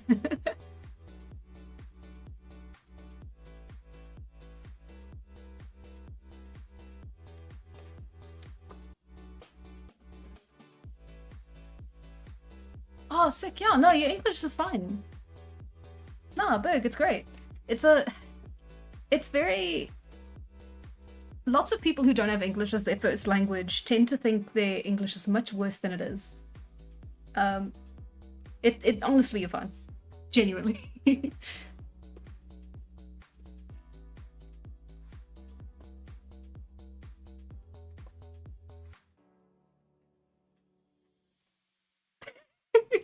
The music abruptly cuts off.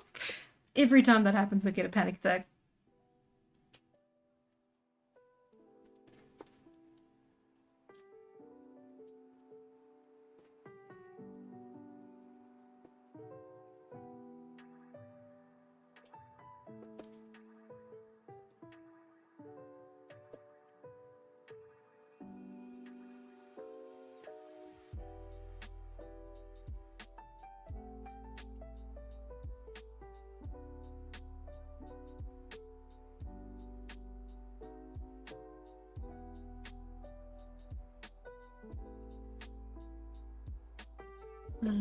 Okay.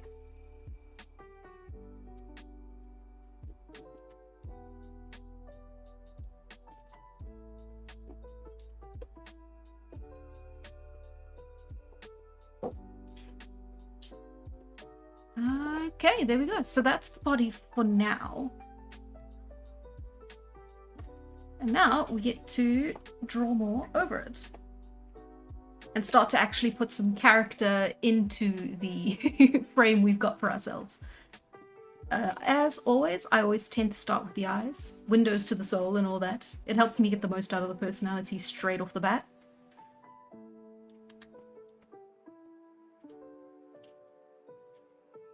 Let's see if we can give her some wide staring eyes.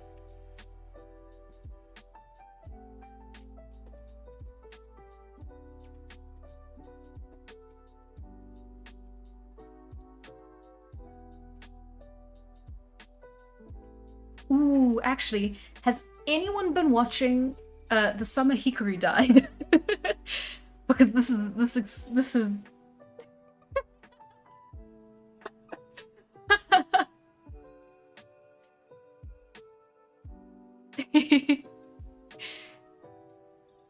Zombies have souls in the setting. She is the only sentient zombie in the world.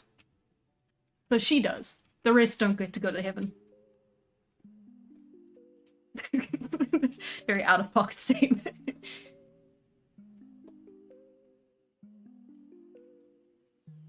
That's a good... Okay, when drawing I like to sometimes mess with the eyes at the end and it tends to always completely change the tone of the art. I'm sure it does. That's not a bad way to approach it.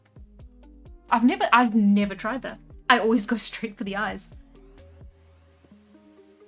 But yeah, very intense glare because none of the pupils are touching either the top or bottom of the lids. Because that tends to adjust the way we see them. Some people are born with... what's the way? Because with real people...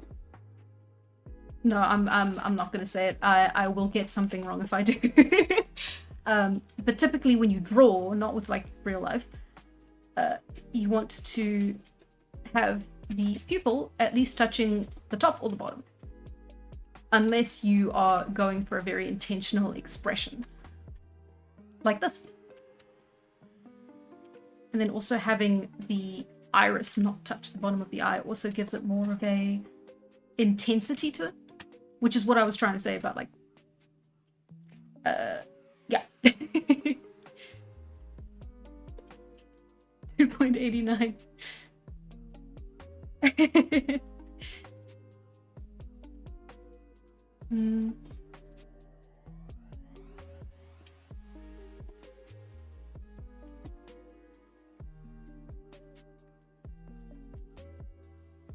Let's see, we'll give a very sallow.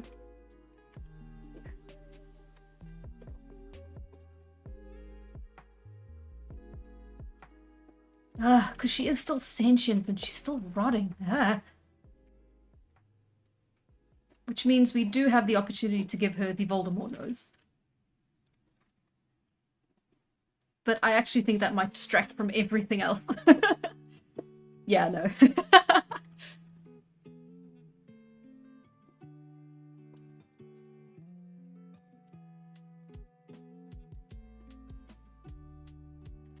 She could be missing a chip off the nose, though. Stop staring at me. No. There's another interesting thing is something you might have noticed if you watch a lot of anime. I know I just mentioned The Summer Hikaru Died and they just did not elaborate at all. In anime, you tend to find, because of the typical way that makeup is done in sort of like, I don't want to say Japan, I think it's more Asia in general. I've seen South Korea also has that same sort of style of makeup. They will kind of make like double underlids or like put emphasis on the bottom eyelids. So you'll have beautiful characters who are intended to be beautiful in anime will have, or manga will have these lines under their eyes, and they're often done. I can't do it without them. I think I just make them look old, but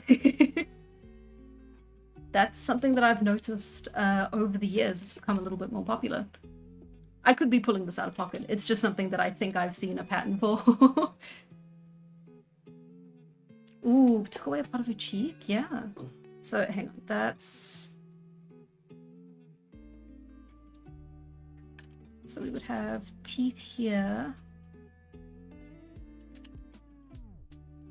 I am drawing this with no references. We are going completely blind. Let's see, hang on. But first, I do want one very specific feature for her hair.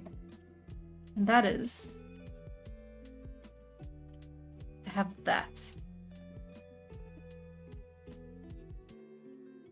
There we go.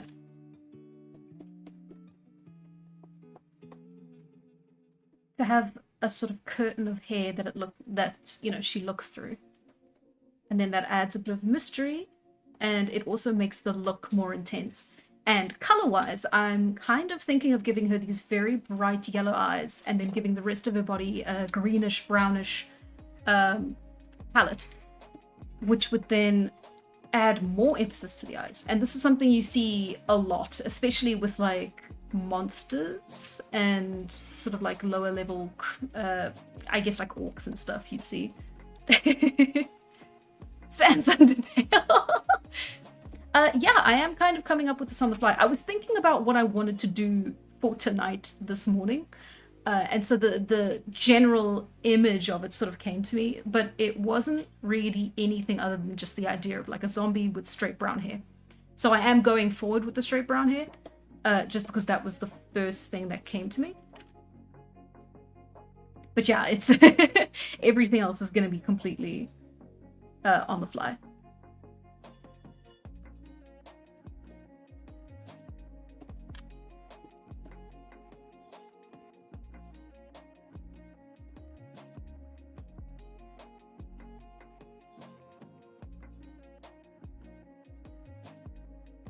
I should give her more of a side parting.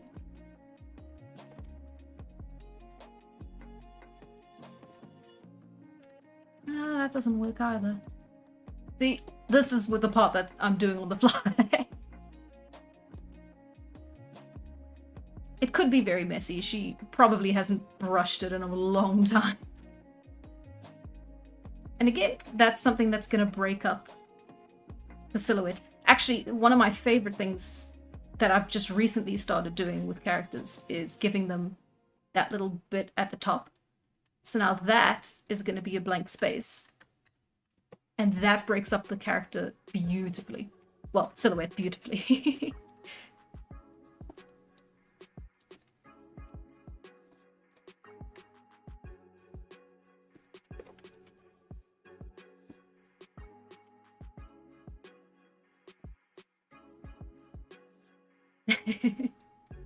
The other kind of... Oh, I can only draw one kind of character.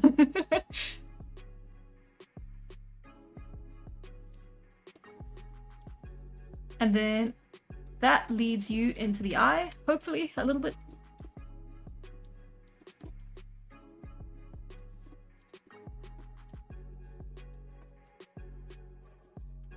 Oh god, now I have to draw teeth. That may be...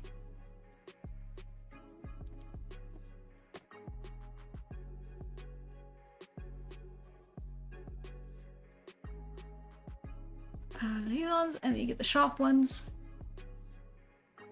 If I make them too sharp, she'll just look like a ghoul vampire. Anyway, so the Summer Hikaru die. It is currently coming out right now.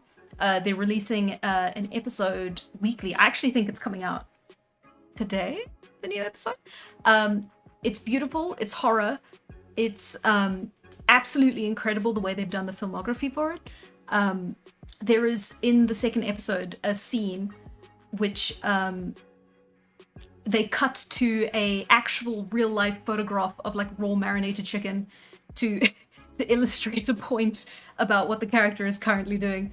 And it's incredible, and it's insane. And please watch it, but also if you hate it, you are allowed to be mad at me. Crazy. It is fantastic, and I've been waiting for it to come out since last year. And I knew nothing about it going into it. But I do adore the horror specifically for it, because it is a beautiful mix of almost analog horror in the way that they've done some of the effects and some of the creatures. It feels almost like YouTube inspired, like, you know, very Mandela tapes. Mandela. It's not Mandela effect. That's the other thing. You know what I mean. Oh, type out that name. Hikaru. It's a. Yeah, the summer Hikaru died. It's on Netflix, and it is on South African Netflix, which was a very nice surprise.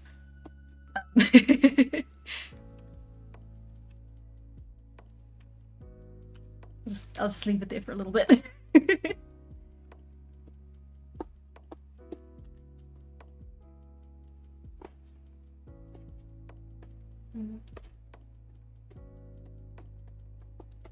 This is where a lot of the detail would come in as well, is with the hair.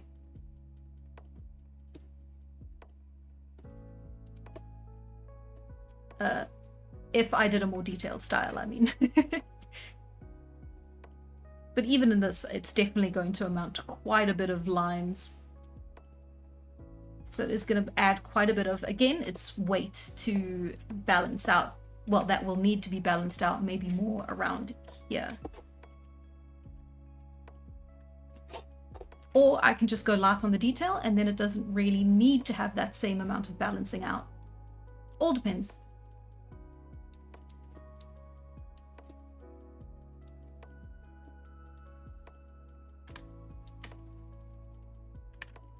The first thing to go was the ear lobe. So now I don't have to draw the earring.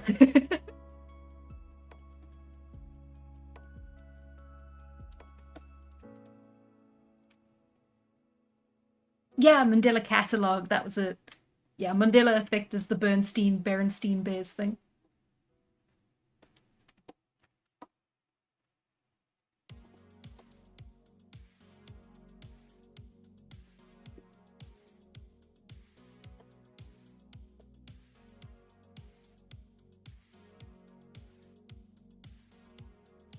Let's see. Okay, so the bone will still be there, so that's not a problem. And then I think they have that gap.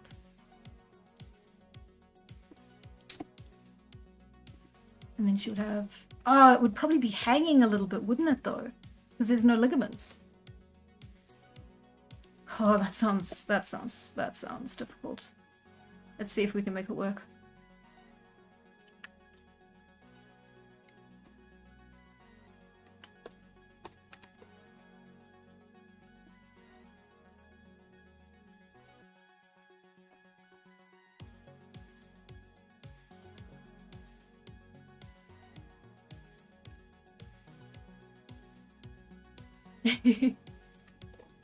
Nice, I'm glad it's on your Netflix. Yeah, yeah.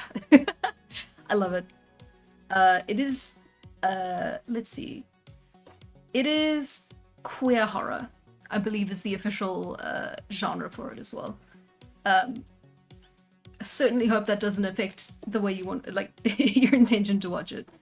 But it does feel pertinent to mention, just because content-wise, especially in episode 2. You'll know it when you see it.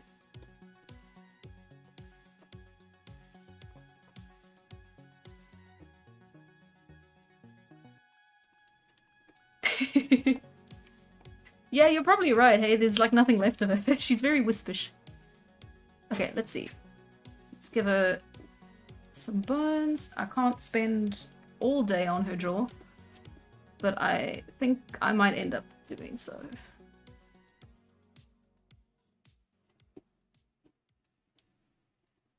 It's fine. We'll come back to the teeth later.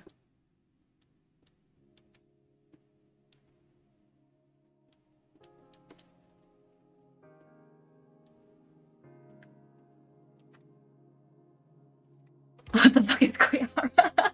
Have you seen I Saw the TV Glow? Because that's it. It's a very specific genre. And it's very, very interesting to watch, for me at least.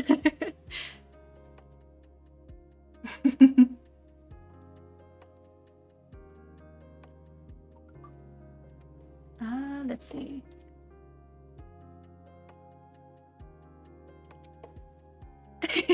Nah, I'm glad you gave the jaw idea. It's sick. Oh, dude. Ah, okay. I love horror, but I am far too much of a chicken to watch it on my own. So I have unfortunately only heard hearsay about I Saw the TV Glow, but from what I've heard about it, its theming is based around the fear of not changing as opposed to the fear of change. Wait, no, hang on. I think it might be both, actually. I think it might be a juxtaposed between the two. But again, I haven't seen it. I really want to, though. I need to find someone who will watch it with me.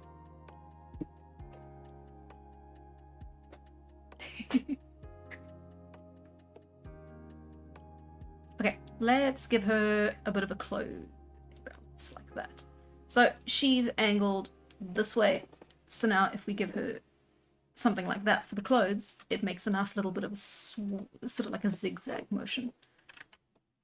So we give her one of them cool baggy shirts.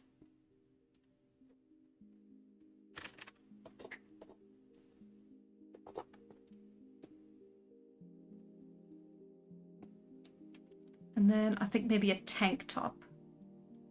Because tank tops, well, a tank top will accentuate her body and show how skinny she is. And bony. Emphasis on the shoulder.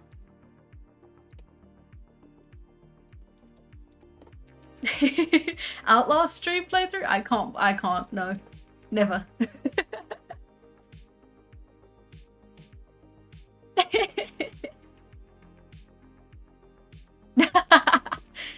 Zombie, see, she was the final girl and then she wasn't.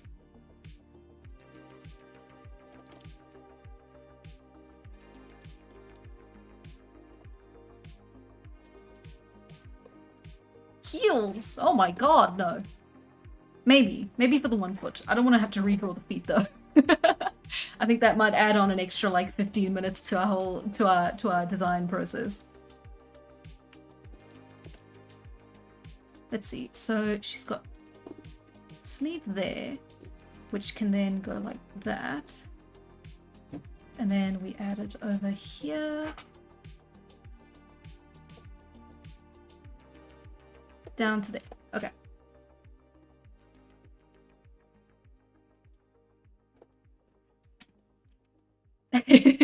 A meet cute? Isn't that there's a movie like that. It's a rom-com with zombies. Her name was Mary Jane and she fell in love with a zombie because he was different. He was artful and soulful and he looked at her with those intense eyes. Oh god. But it wasn't meant to be, for she was with a human settlement. They would never accept their love. Zombies were their mortal enemies because they kept trying to eat them.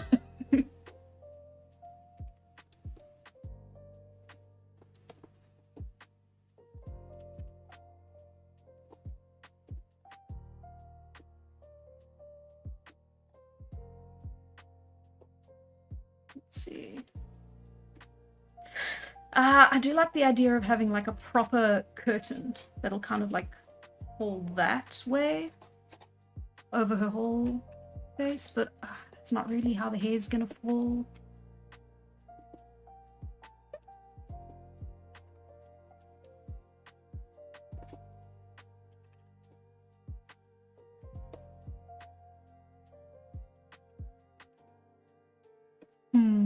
We will visit this again in a second. Okay. Right, so baggy clothes. My arch nemesis. Actually, I've gotten better at them recently, but still. Let's... Okay. Right. Let's have it bunch up around the hips here. And then...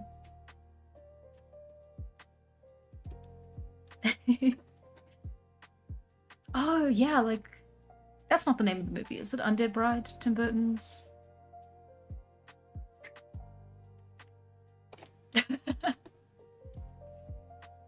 Warm Bodies! There it is. Oh, I'm sorry, I didn't mean to insult your movie. A movie that you liked.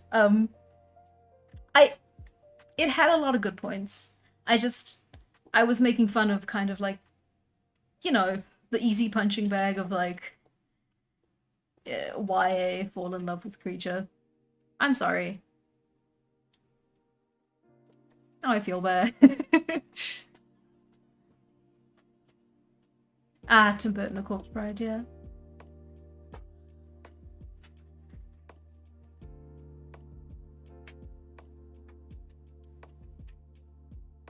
Ooh, can zombies digest the meat they eat? I don't know. I only know Titan rules. And they can't, so.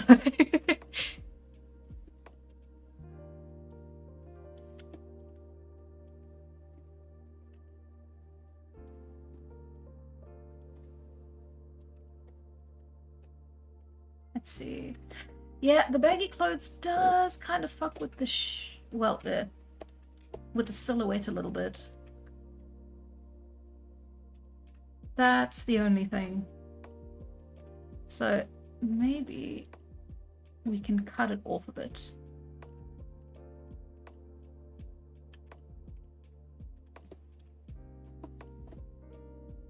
Hmm.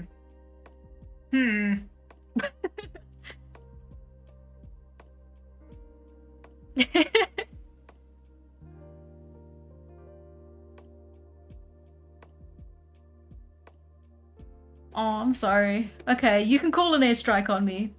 If you can find me.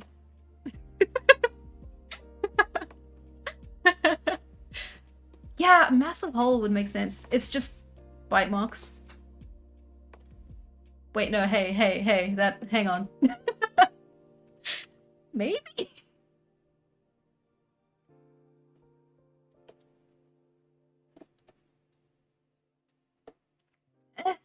Maybe. And then we'd have that. And then we'd still have the tank top underneath. And that can end maybe there. Nah, it doesn't quite lie right. Have to be a crop tank top. She is showing far too much skin for an undead creature.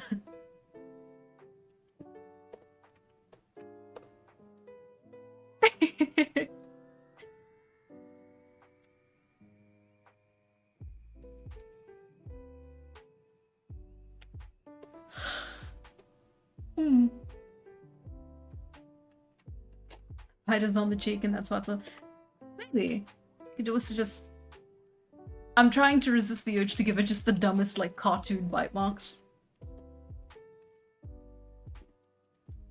Ah, yeah. Tear the skin away a little bit there. I love saying crazy shit while I'm drawing. And then in order to avoid drawing actual anatomy, we stop it right before we reach the wrist bones.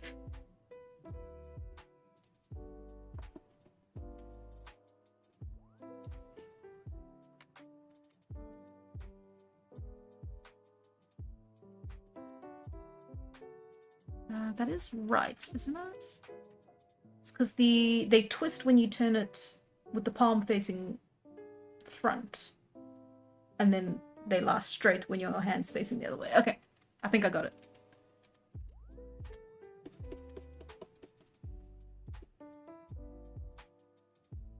See? Anatomy!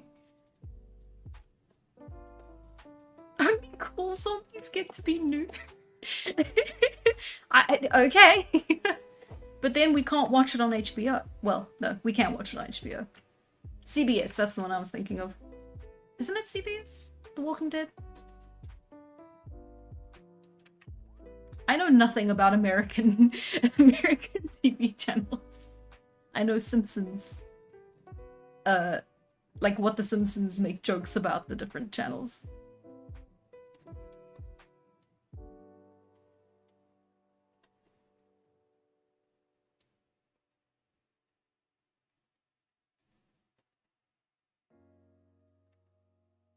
Yeah. Her hands are different sizes though. That's a bit of an issue. Let's put your wrist down here.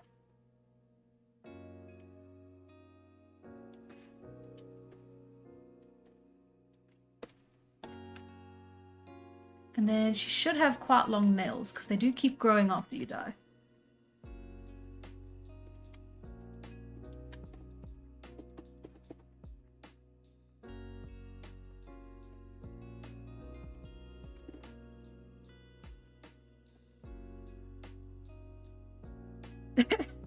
American media be like, haha, Americans are so weird. I don't know, man. I sometimes feel like I know a lot more about American media and culture than I do my own country's. And it is because I'm terminally online. So it is kind of my own fault. But like, you guys really do, like, one of your main exports kind of at this point is like your culture. Just through like film, media, social media now. It's pretty crazy.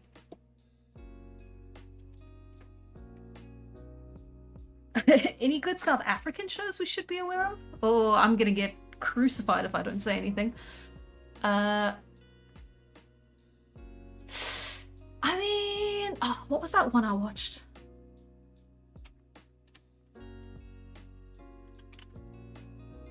Oh god, I'll never remember the name of it. South African...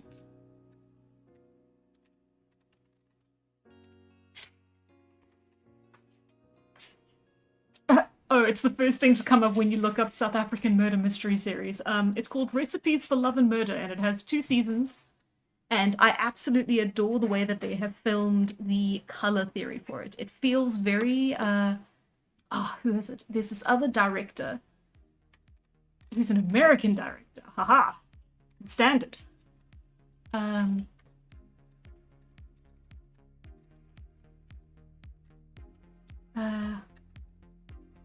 Let's see if I can find him. Stanley Kubrick? Wes Anderson, that's it.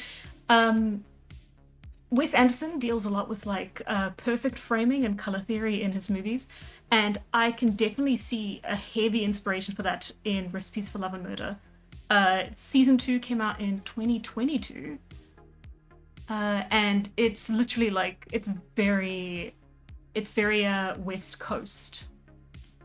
So it is kind of like it's like a little town in the West Coast, kind of like not, well, yeah, like the kind that you find around Cape Town. So like sleepy little town, and then of course there's murders. So it's a little bit of like Midsummer Murders meets South African culture. It's very fun.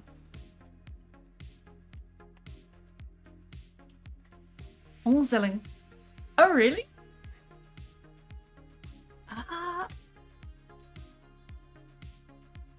Onzelling. The unfortunate thing is that I don't watch a lot of South African stuff. I really should. Onzelling.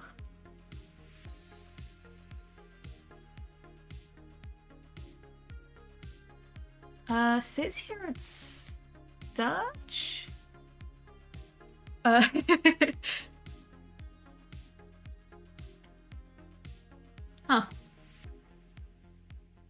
Yeah, kind of.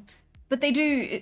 Recipes for Love and Murder is so good. Hang on, let me see if I can pull up some screenshots.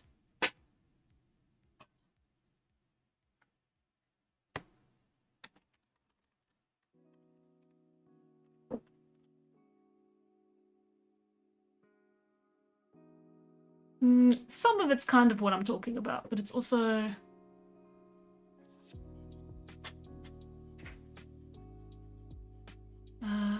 let me... It's a pity they're so small here. I could probably zoom in, but I won't because I'm scared of breaking things again. But yeah, like just that kind of like the framing of the shots is like simplistic but very stylized, intentionally so. Oh, excellent quality. If you zoom out far enough, it looks fine. You can clearly see whose office this is, just based on the color theory alone. It's very pretty, and it shows a lot of like the Western Cape's countryside. It's very, it's almost, I don't know what to compare it to. It is like most of it's kind of like Fynbos, but then you also get areas that feel almost like northern UK, I guess, just like with the mountains. I don't know, maybe I'm wrong. There we go, that's the Fynbos. But yeah, no, very cool. It really blew me away expectation wise when I watched it, because I unfortunately I don't have very high expectations with like local media, which is probably why I don't watch a lot of it. But it is very good, very good. It is a beautiful country. It's one of the best things about it, actually. Still feels very untouched. Well, some of it does. Especially the touristy places. You should go there. Did you know tourism is like our second largest import? Or is it export? We will see. What are essay cartoons like? Oh boy, do I have an answer for you.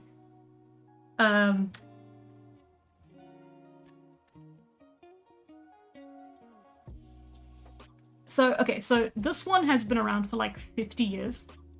No, I'm lying, it's not 50 years, but it's been around yonks. It's called Madam and Eve.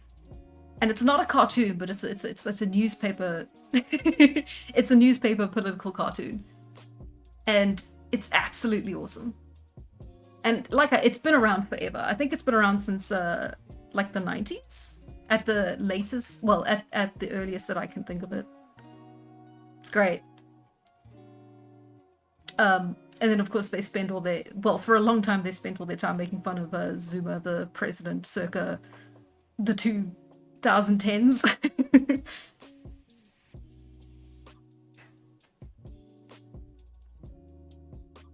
Yeah, nah, pretty good. I don't know. Again, I wish I could blow it up a bit bigger so you could actually see it, but yeah. Yeah, nah, I like the South African flags much better. Good color theory.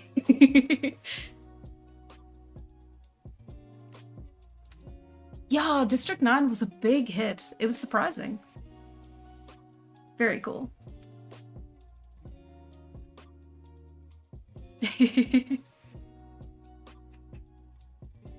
It's like seeing alternative history? In what way? Like the cartoon?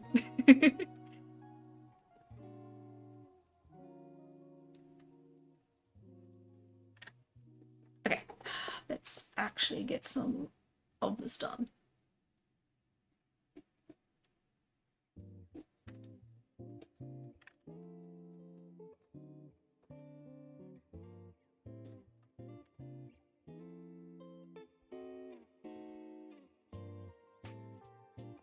We could say she just had a really terrible day.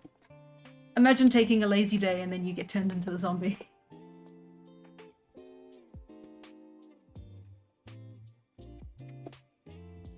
Ah, it would be baggier though if she's lost weight. We're gonna make an exception.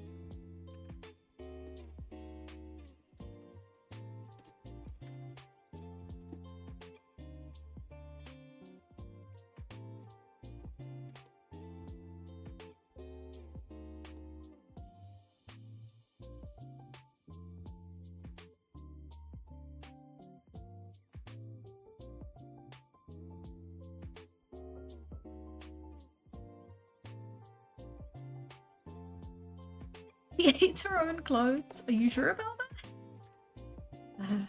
I don't really like her outfit. It messy. It makes the silhouette a bit too messy. I guess shorts would have to be the way to go to keep it as simple as possible. Yeah, no, it's gonna have to be shorts.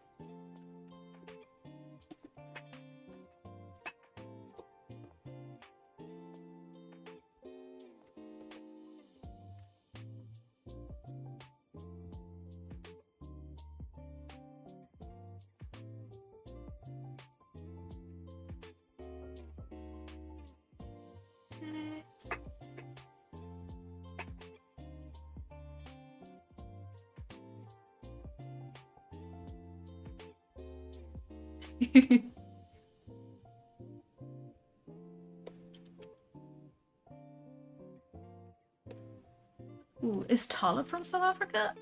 Technically she's from more like Europe.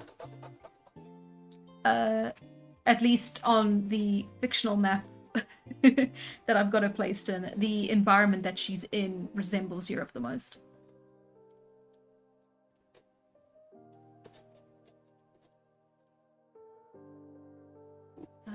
Okay, so we'll have it like that, and like that with the loops.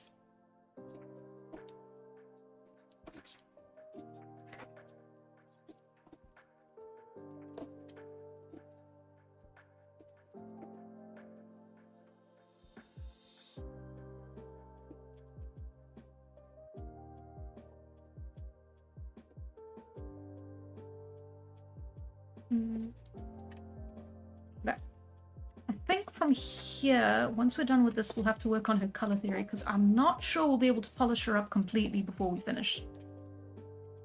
So I do at least want to get enough of a concept through that we could technically call it a concept. And not just a rough draft.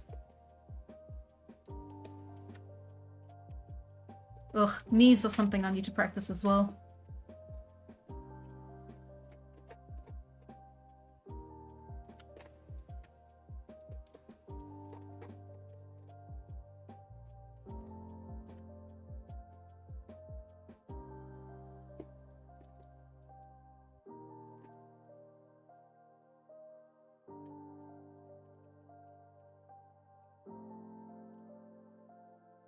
And again, to balance it out, we're going to add a sock on just the 1 foot. And because we are still pretty heavy on this side, maybe not. We've added enough clothing. Whoops. Clothing here for it to pretty much balance out. So maybe it would look better like this. Very, very moth-eaten socks. 100% chewed out at the bottom. There's nothing left down there.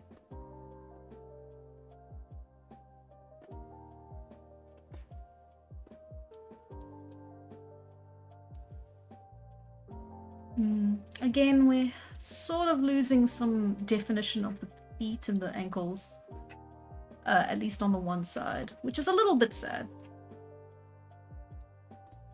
But if we can change it so that it's equally as interesting as it was before, then we haven't lost anything.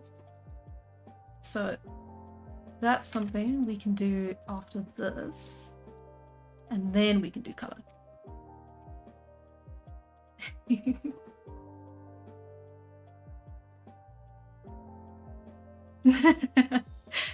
Yeah, and all of us cool kids here use Celsius to measure how hot the Earth is getting.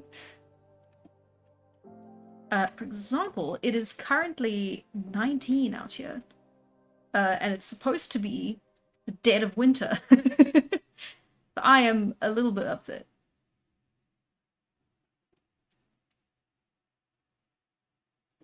Let's see. See, because then you could also add some definition to the stomach a bit there. Maybe that's best if we don't.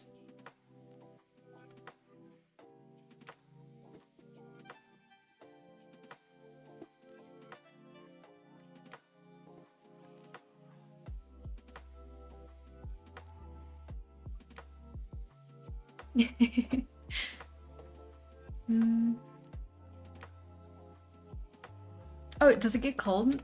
19 inches? 19 Celsius. It's what the cool kids use.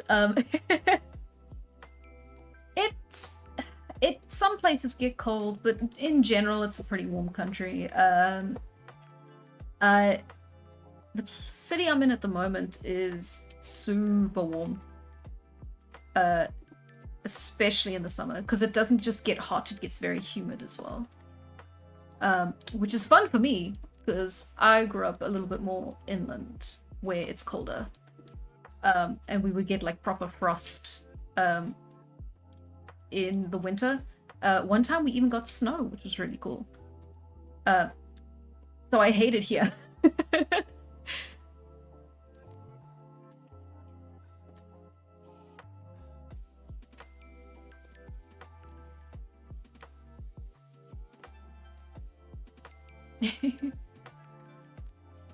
19 degrees is not chilly.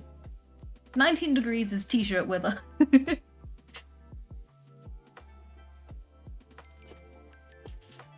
I mean, I don't know.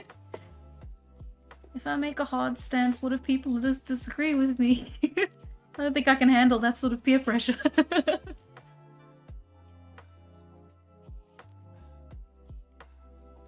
Ooh, what if we had it... There we go, so you can see the tears and wrappings. Ah, sick.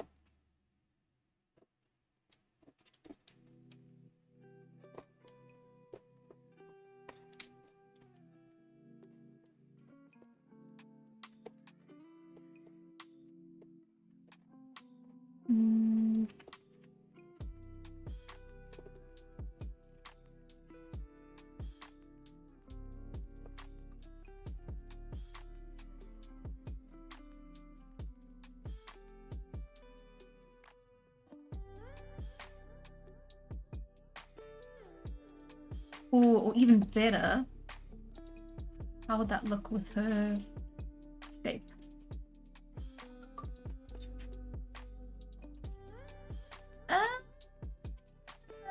Nah.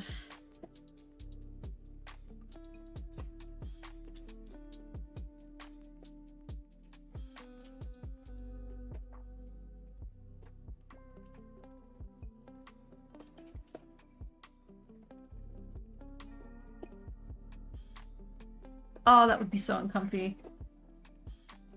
It's torn and now the threads are stuck in your toes. Ah, that would suck. Put maggots everywhere and call it a day? Okay. There we go. That's what maggots look like, right? Ah, silhouette. I love my character design.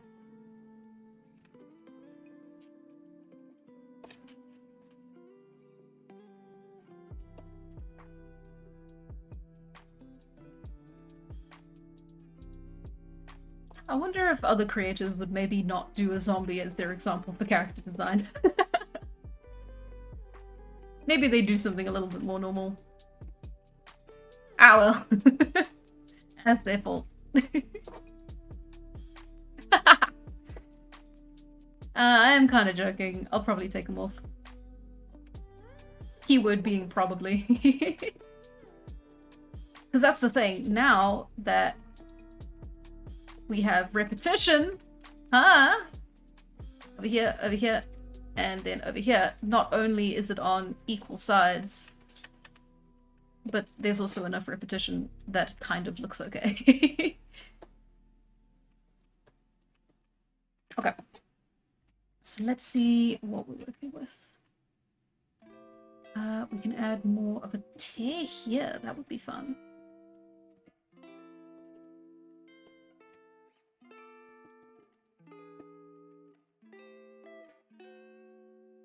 Let's see, which means you'll be able to see her ribcage there. And then, let's see, a couple of folds of the tank top.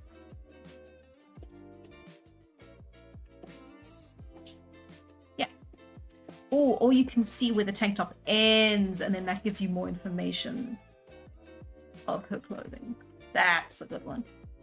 Glad I thought of it.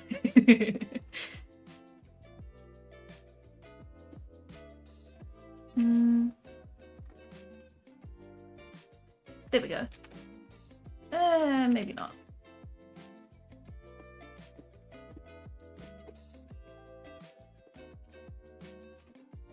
Nah. We don't want to lose her shape.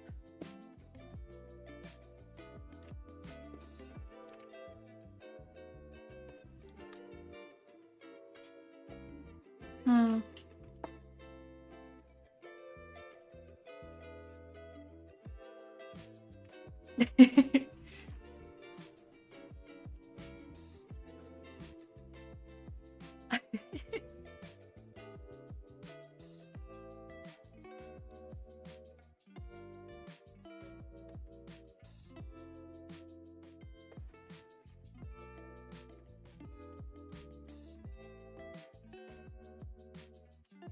Hmm.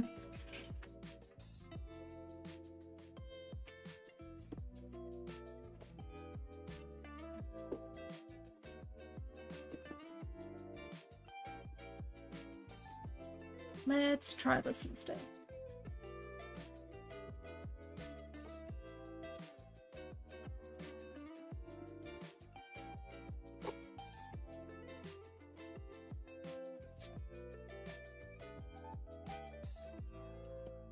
Hmm.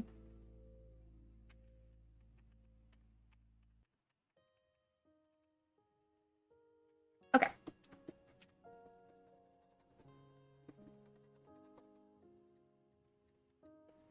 Hmm.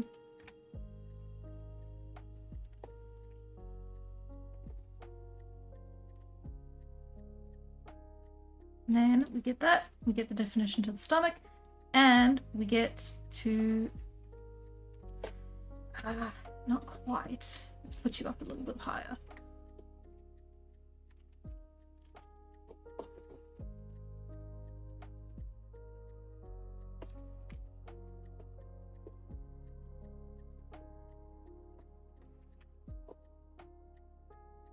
Little bit of a break in the silhouette. We will see how that looks. I don't have a lot of faith in it, so it may have to be changed later.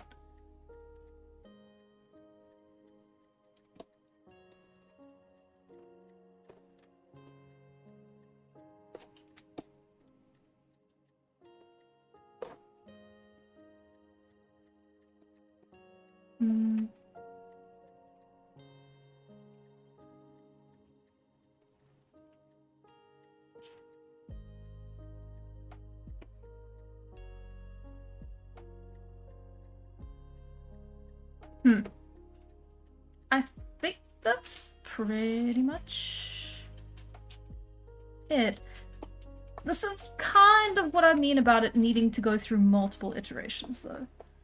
Because I'm not fully happy with it, and I think you can maybe see that it's not quite to the standard of, at least to the stuff that I showed you in the beginning. And this is where you get like multiple iterations. So like I would probably keep the hair, but I would also probably change the outfit. I've tweaked it, I've played with it. I really like the idea of like the baggy overshirt, but it does sort of screw up the shape of the body. But then removing too much of it means that, you know, she's really scantily clad, and I guess that's fine depending on your tastes. But it's a little bit too much stuff going on in one to hold it all together. We can still play with color and see if that maybe pulls it together a little bit more. But this would probably need to have a couple more iterations, maybe like at least one extra attempt by me before I would call it a complete success.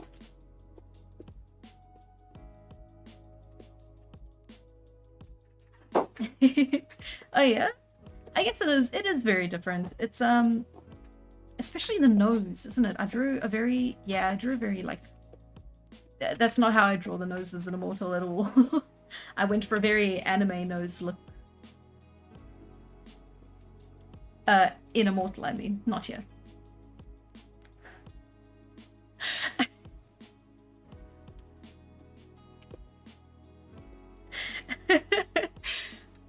Let's see.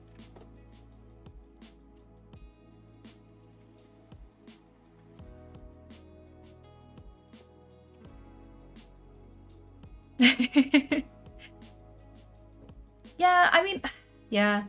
Technically, I feel like maybe my art style is a little bit, well, I'm a little bit too set in my art styles. I have a couple of ones that I'm good at and that I know I'm good at. But that's the thing, when you're working in kind of a professional space, there's a lot of demands to be able to have a good grasp on like the specific art styles they need, like especially for things like concept art, like the gaming industry and stuff like that. They all have like a very specific style that was kind of I think it's very like Blizzard, Arcane, like that kind of very detailed, very painterly kind of style. And I suck at that style. I suck real bad. I can't do it. And so as you know, even though I have a grasp on like a handful of styles and I know what I'm good at, it's tricky because there is a lot of demands outside of what you personally are able to do. But I'm getting there. Life is a journey.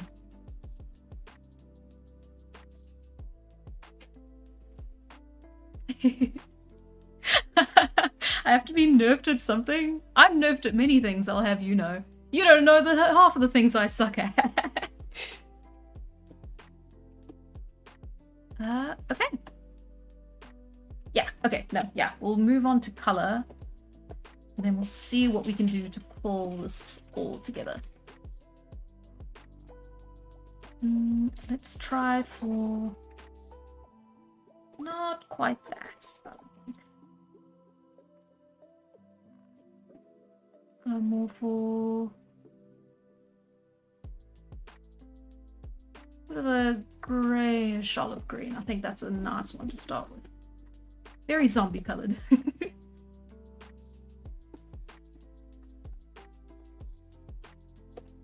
How did I initially develop my skills? I'm reading this completely wrong. How did you initially develop your skills? Are you largely self-taught or did you get your start in classes? I am both. Definitely most of what I learned about like proper digital art was taught to me in a 1-year course that I did. I don't know if I should give the name. But yeah, other than that, yeah, I studied graphic design as well for a year, and I wouldn't say I learned a lot there, at least not in terms of digital art. Yeah, so not self-taught, but not entirely not self-taught. I did get quite a way away on my own. Not to brag or anything. Look at how good I am. Sorry. That's, oh, no way to spin that. That isn't very egotistical.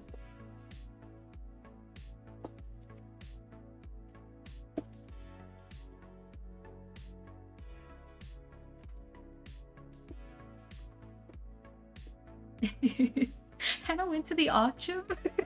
Where? Tell me where it is, please.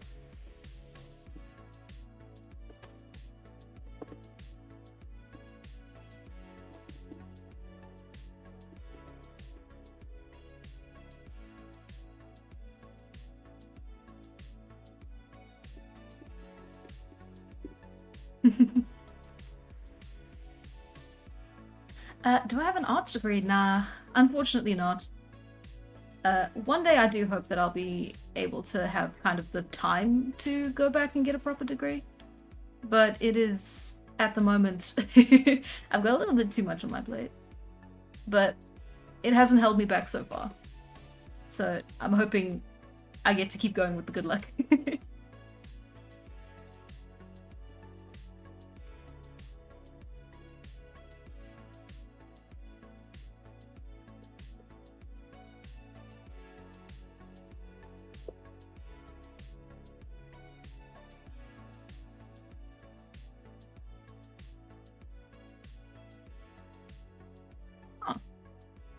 You know what?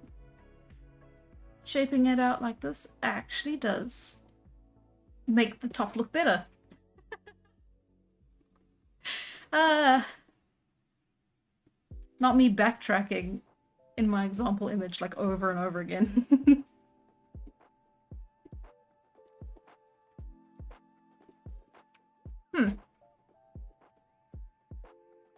Yeah, no, holds itself together pretty well. Because now it feels more like everything is kind of bunched up here. And then you have sort of this pointing out bit. It's not too bad. Wait, no. How can I make this into a triangle? Exactly. Perfect.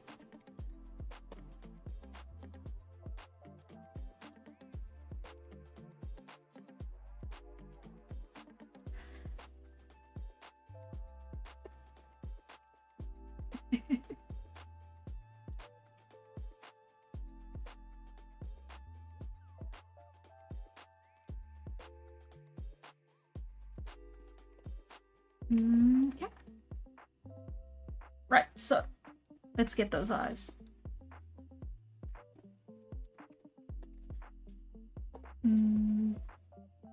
But now we gotta find a place to repeat it. Or the point could be that there is no repetition, which would make them a very standout aspect of the character. And we'll give very pale white for the eyes. Or pale? Nah, we'll stick with... it does look good with yellow though. Damn. Once again, I go back to yellow. And then of course all the blood will be dried, so that'll add to the brown.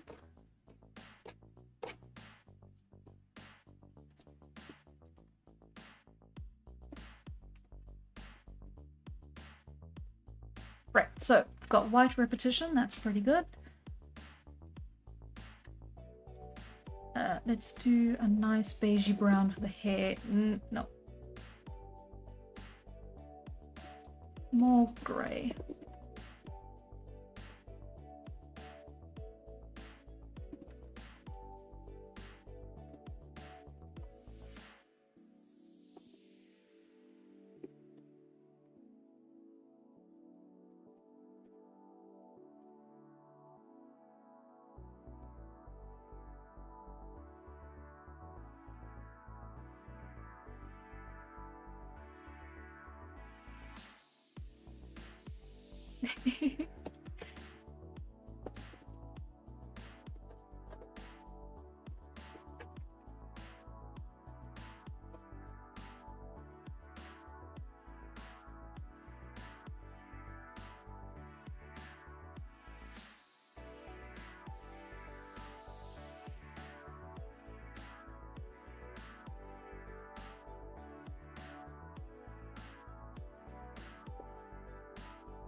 Right.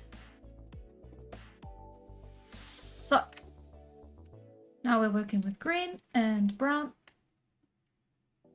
Hints of white, which I should maybe make a little bit uglier.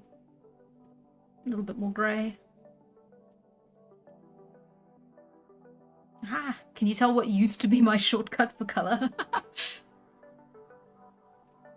They look a bit mossy like that. Ah.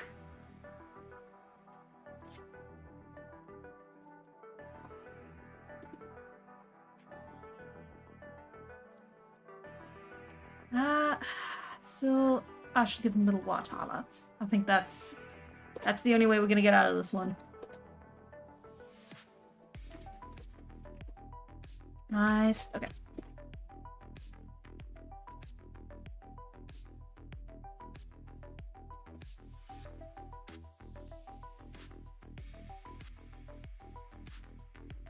Then grey it out, sallow skin. With grey undertones. Da, da, da, da.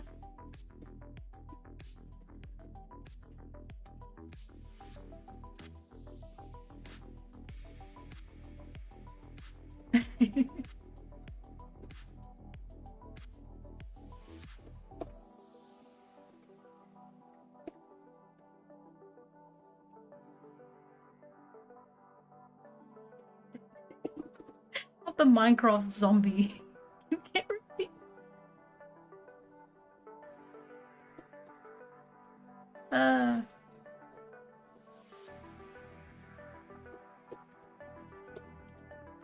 Bye, Whipple.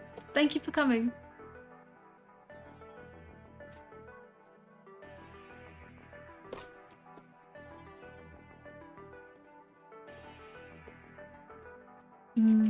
Good color for the skin.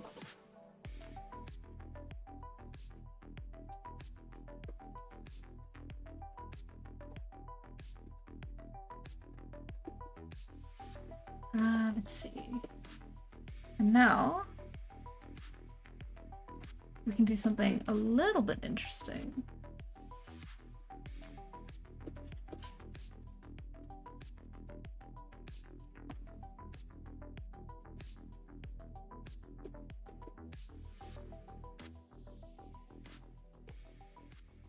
Okay, I'll have to do that afterwards. Dang. The fun stuff that's always the final touches. Why can't I add bloodstains to everything before I do the colouring?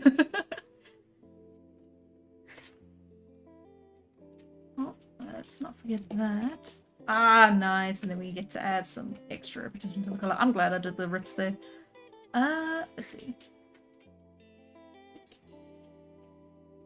A very dirty that used to be white tank top.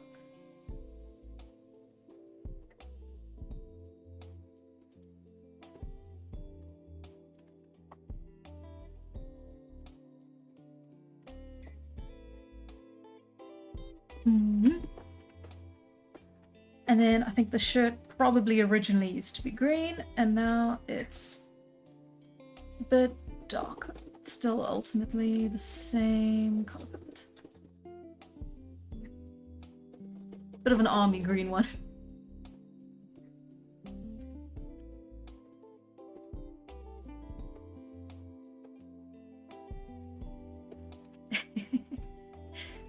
Exactly. If I can't add bloodstains, what's the point of doing zombies? Should I just toss it away?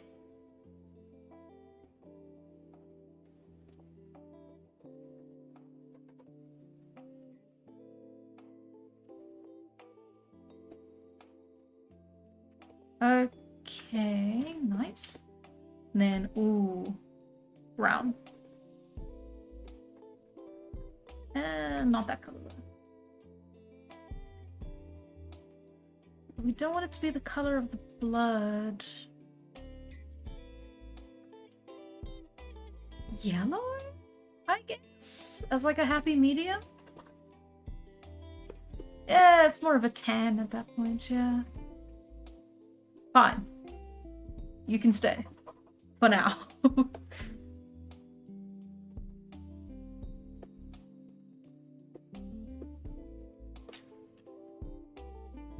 Oh, forgot to do the feet.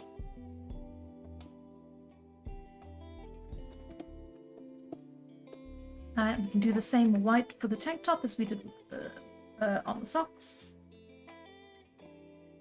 Which is great, because again, we're using repetition. Ooh. Actually, with that principle in mind, maybe I should change the...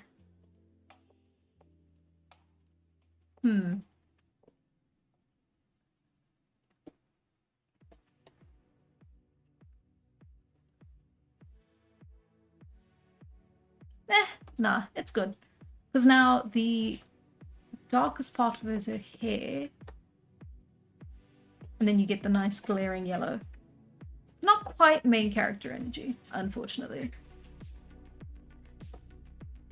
Maybe third character energy.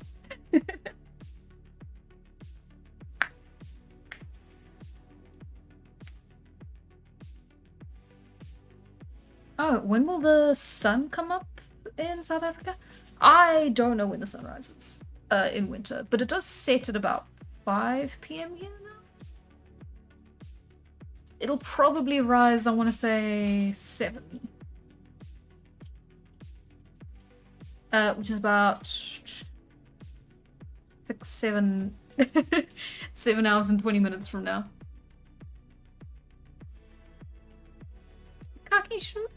Khaki shorts mean Australian. Damn. Oh no! Clear! The zombie! Sorry, that was terrible.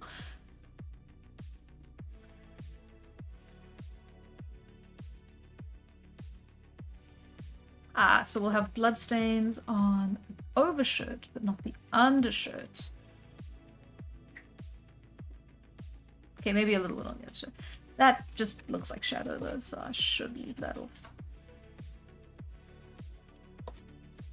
Hands, of course, will be horrifically dirty.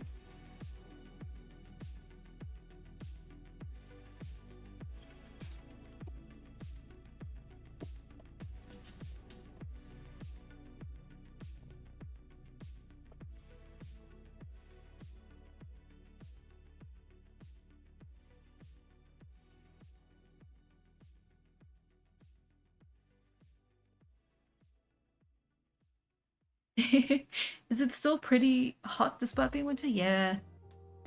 Super hot. I mean, yeah, just in this area. Again, it's the humidity that kind of gets us.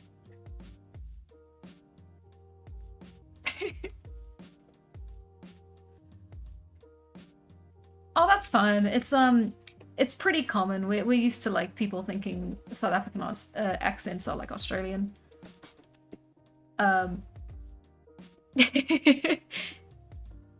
It's a yeah, I mean they're both like offshoots of like British English that then kind of got warped through their own respective processes.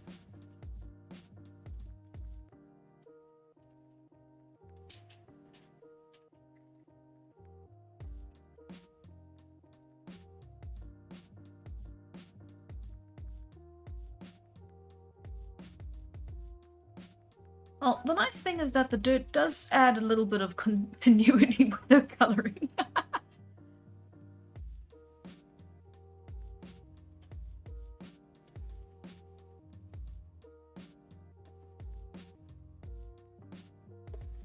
Let's see.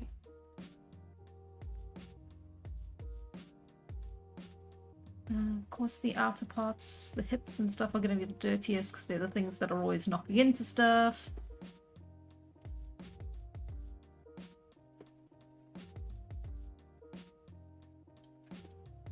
Although I don't want to accidentally start making it like actual shadows and shading.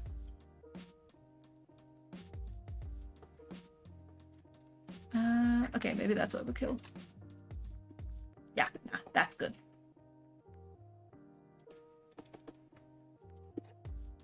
See, it's like a Walking Dead zombie, except not, because it's got the it's got the Minecraft zombie skin.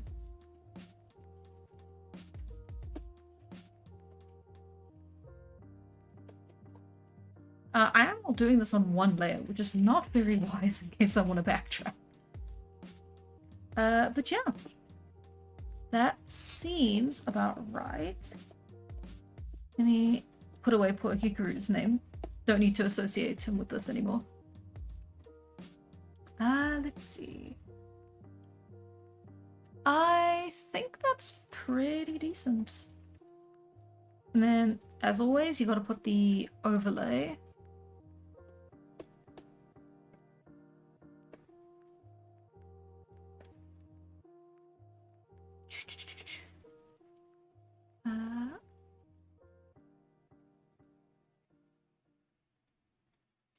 Hang on.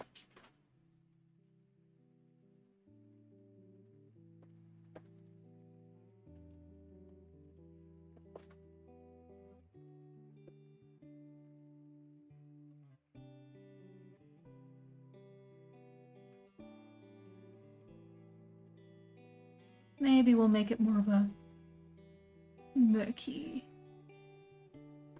brownish yellow. Adds a bit of something something.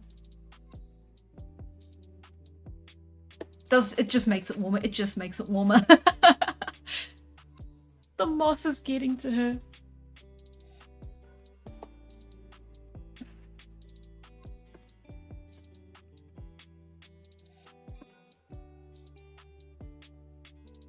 Nah, preferred it the other way. Okay. Or maybe I should go more bland and dark, and then that'll make her eyes pop all the more. Yeah. And then it should be a normal layer instead of a...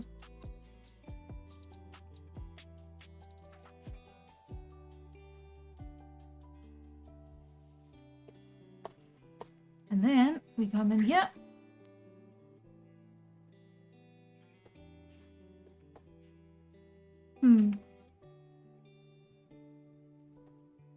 Yeah, well, I think that's fairly all right for for just under 2 hours of work. Let's see. You think fungus would grow in zombies because it's decomposing matter? Absolutely. We should really have given her a oyster mushroom crown. That would have been sick.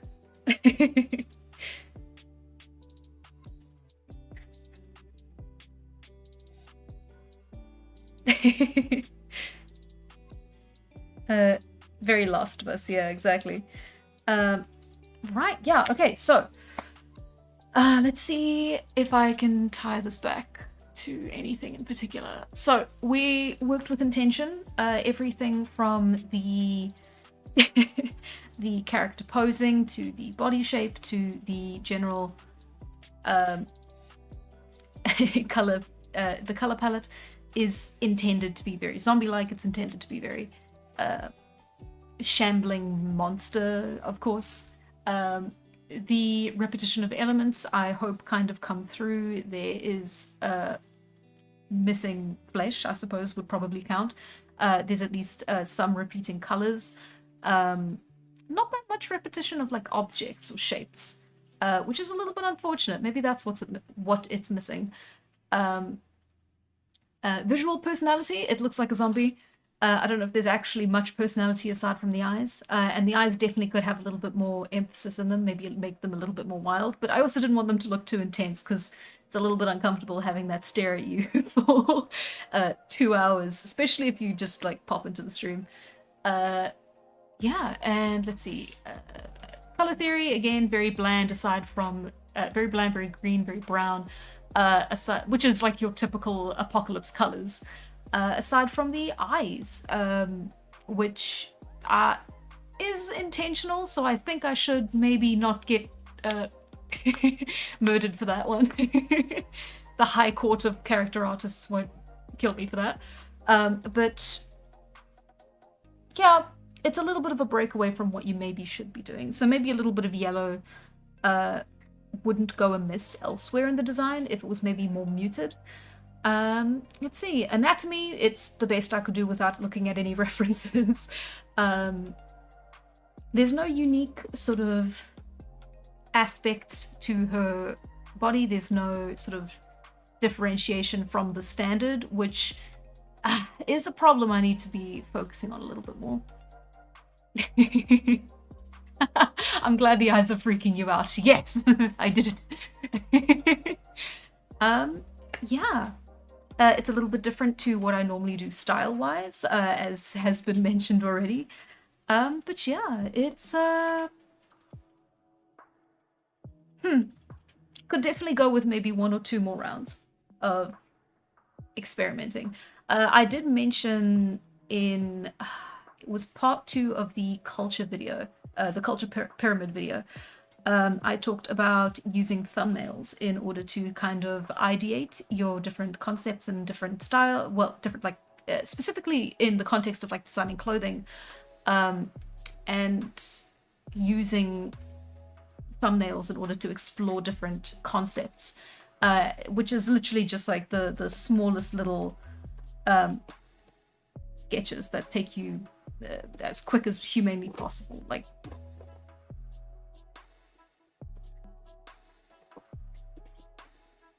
there you go. That's a thumbnail. You could definitely do it better though. But yeah, just having a bunch of ideas. Again, in the context of clothing. But thumbnail sketches can absolutely also be done here. In fact, I probably should have done it to start off with, but I was I was a bit worried about how much we'd be able to accomplish in 2 hours. I didn't think the initial like show and tell section would take so long. But yeah, absolutely. So we have the start of a character here. Again, not main character vibes yet. But I think she's got potential.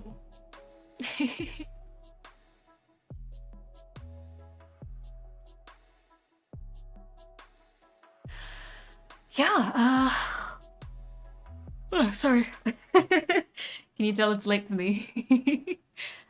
Yeah, so, I suppose, unless anyone has questions, you know, that's what they do at the end of lectures, surely.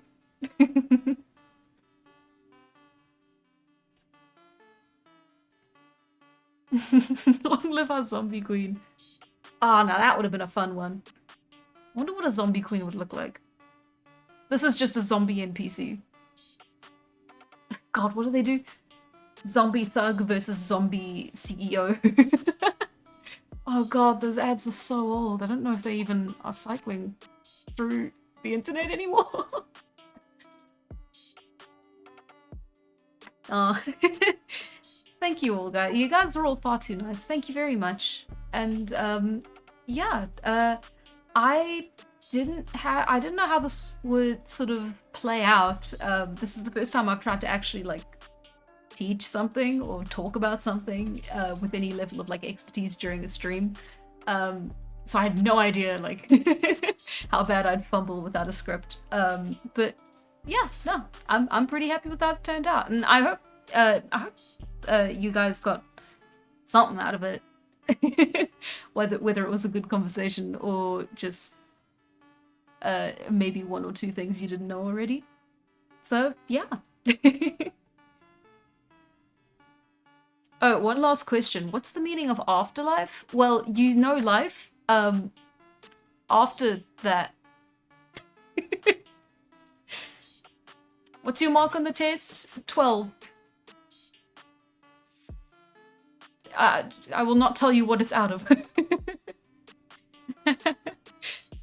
Yeah, thank you all for watching. Good time to head out. I will be back next week, same time, same place, with a new stream. I think I'm going to put up a poll on the Patreon again. So yeah, look forward to that. Last time it was a choice between 2 art streams and a gaming stream, and as you can see, the art stream won. So I'll try and scrounge up 3 more ideas and we'll see which one wins for next week. If you are part of the Patreon, you can vote. Please vote. I'd love that. Awesome. What is the meaning of life? To live a good one and make new experiences and have fun and eat French toast. Yeah, same alleyway. Oh, I didn't even talk about the RimWorld DLC. Okay, wait, no, real quick.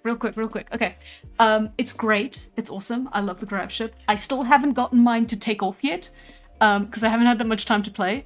But it's getting there. I'm like, I've built some of it, and it's taken like 2 in-game years to get as far as I have, and I don't want to leave the map that I'm on because the grab ship will destroy it, and I don't want to destroy it now because I've gotten too attached to it. But I think I am going to end up destroying it because it takes like 2,000 plasteel to build a grab ship anchor, and I'm not going to be able to build a grab ship anchor because I can't even find enough plasteel to build like anything else, let alone 2,000 of it. So I'm probably gonna build a grab ship and I'm gonna take off and we're gonna be nomads. It's gonna be awesome. Awesome. I am having so much fun with it. The birds are peak. There we go. That was my speed run review. A RimWorld stream? Maybe one day. Maybe one day. Maybe. I don't know. RimWorld is a long-term game. It's taken me many hours to get where I've gotten, and I haven't gotten that far. Yeah, no, I should have. I have plans for what I'm going to talk about, and then it completely slips my mind. Like, I wanted to talk about Hikaru last week, and then I completely forgot about it entirely, and then the stream ended, and I was like, oh, I didn't talk about it.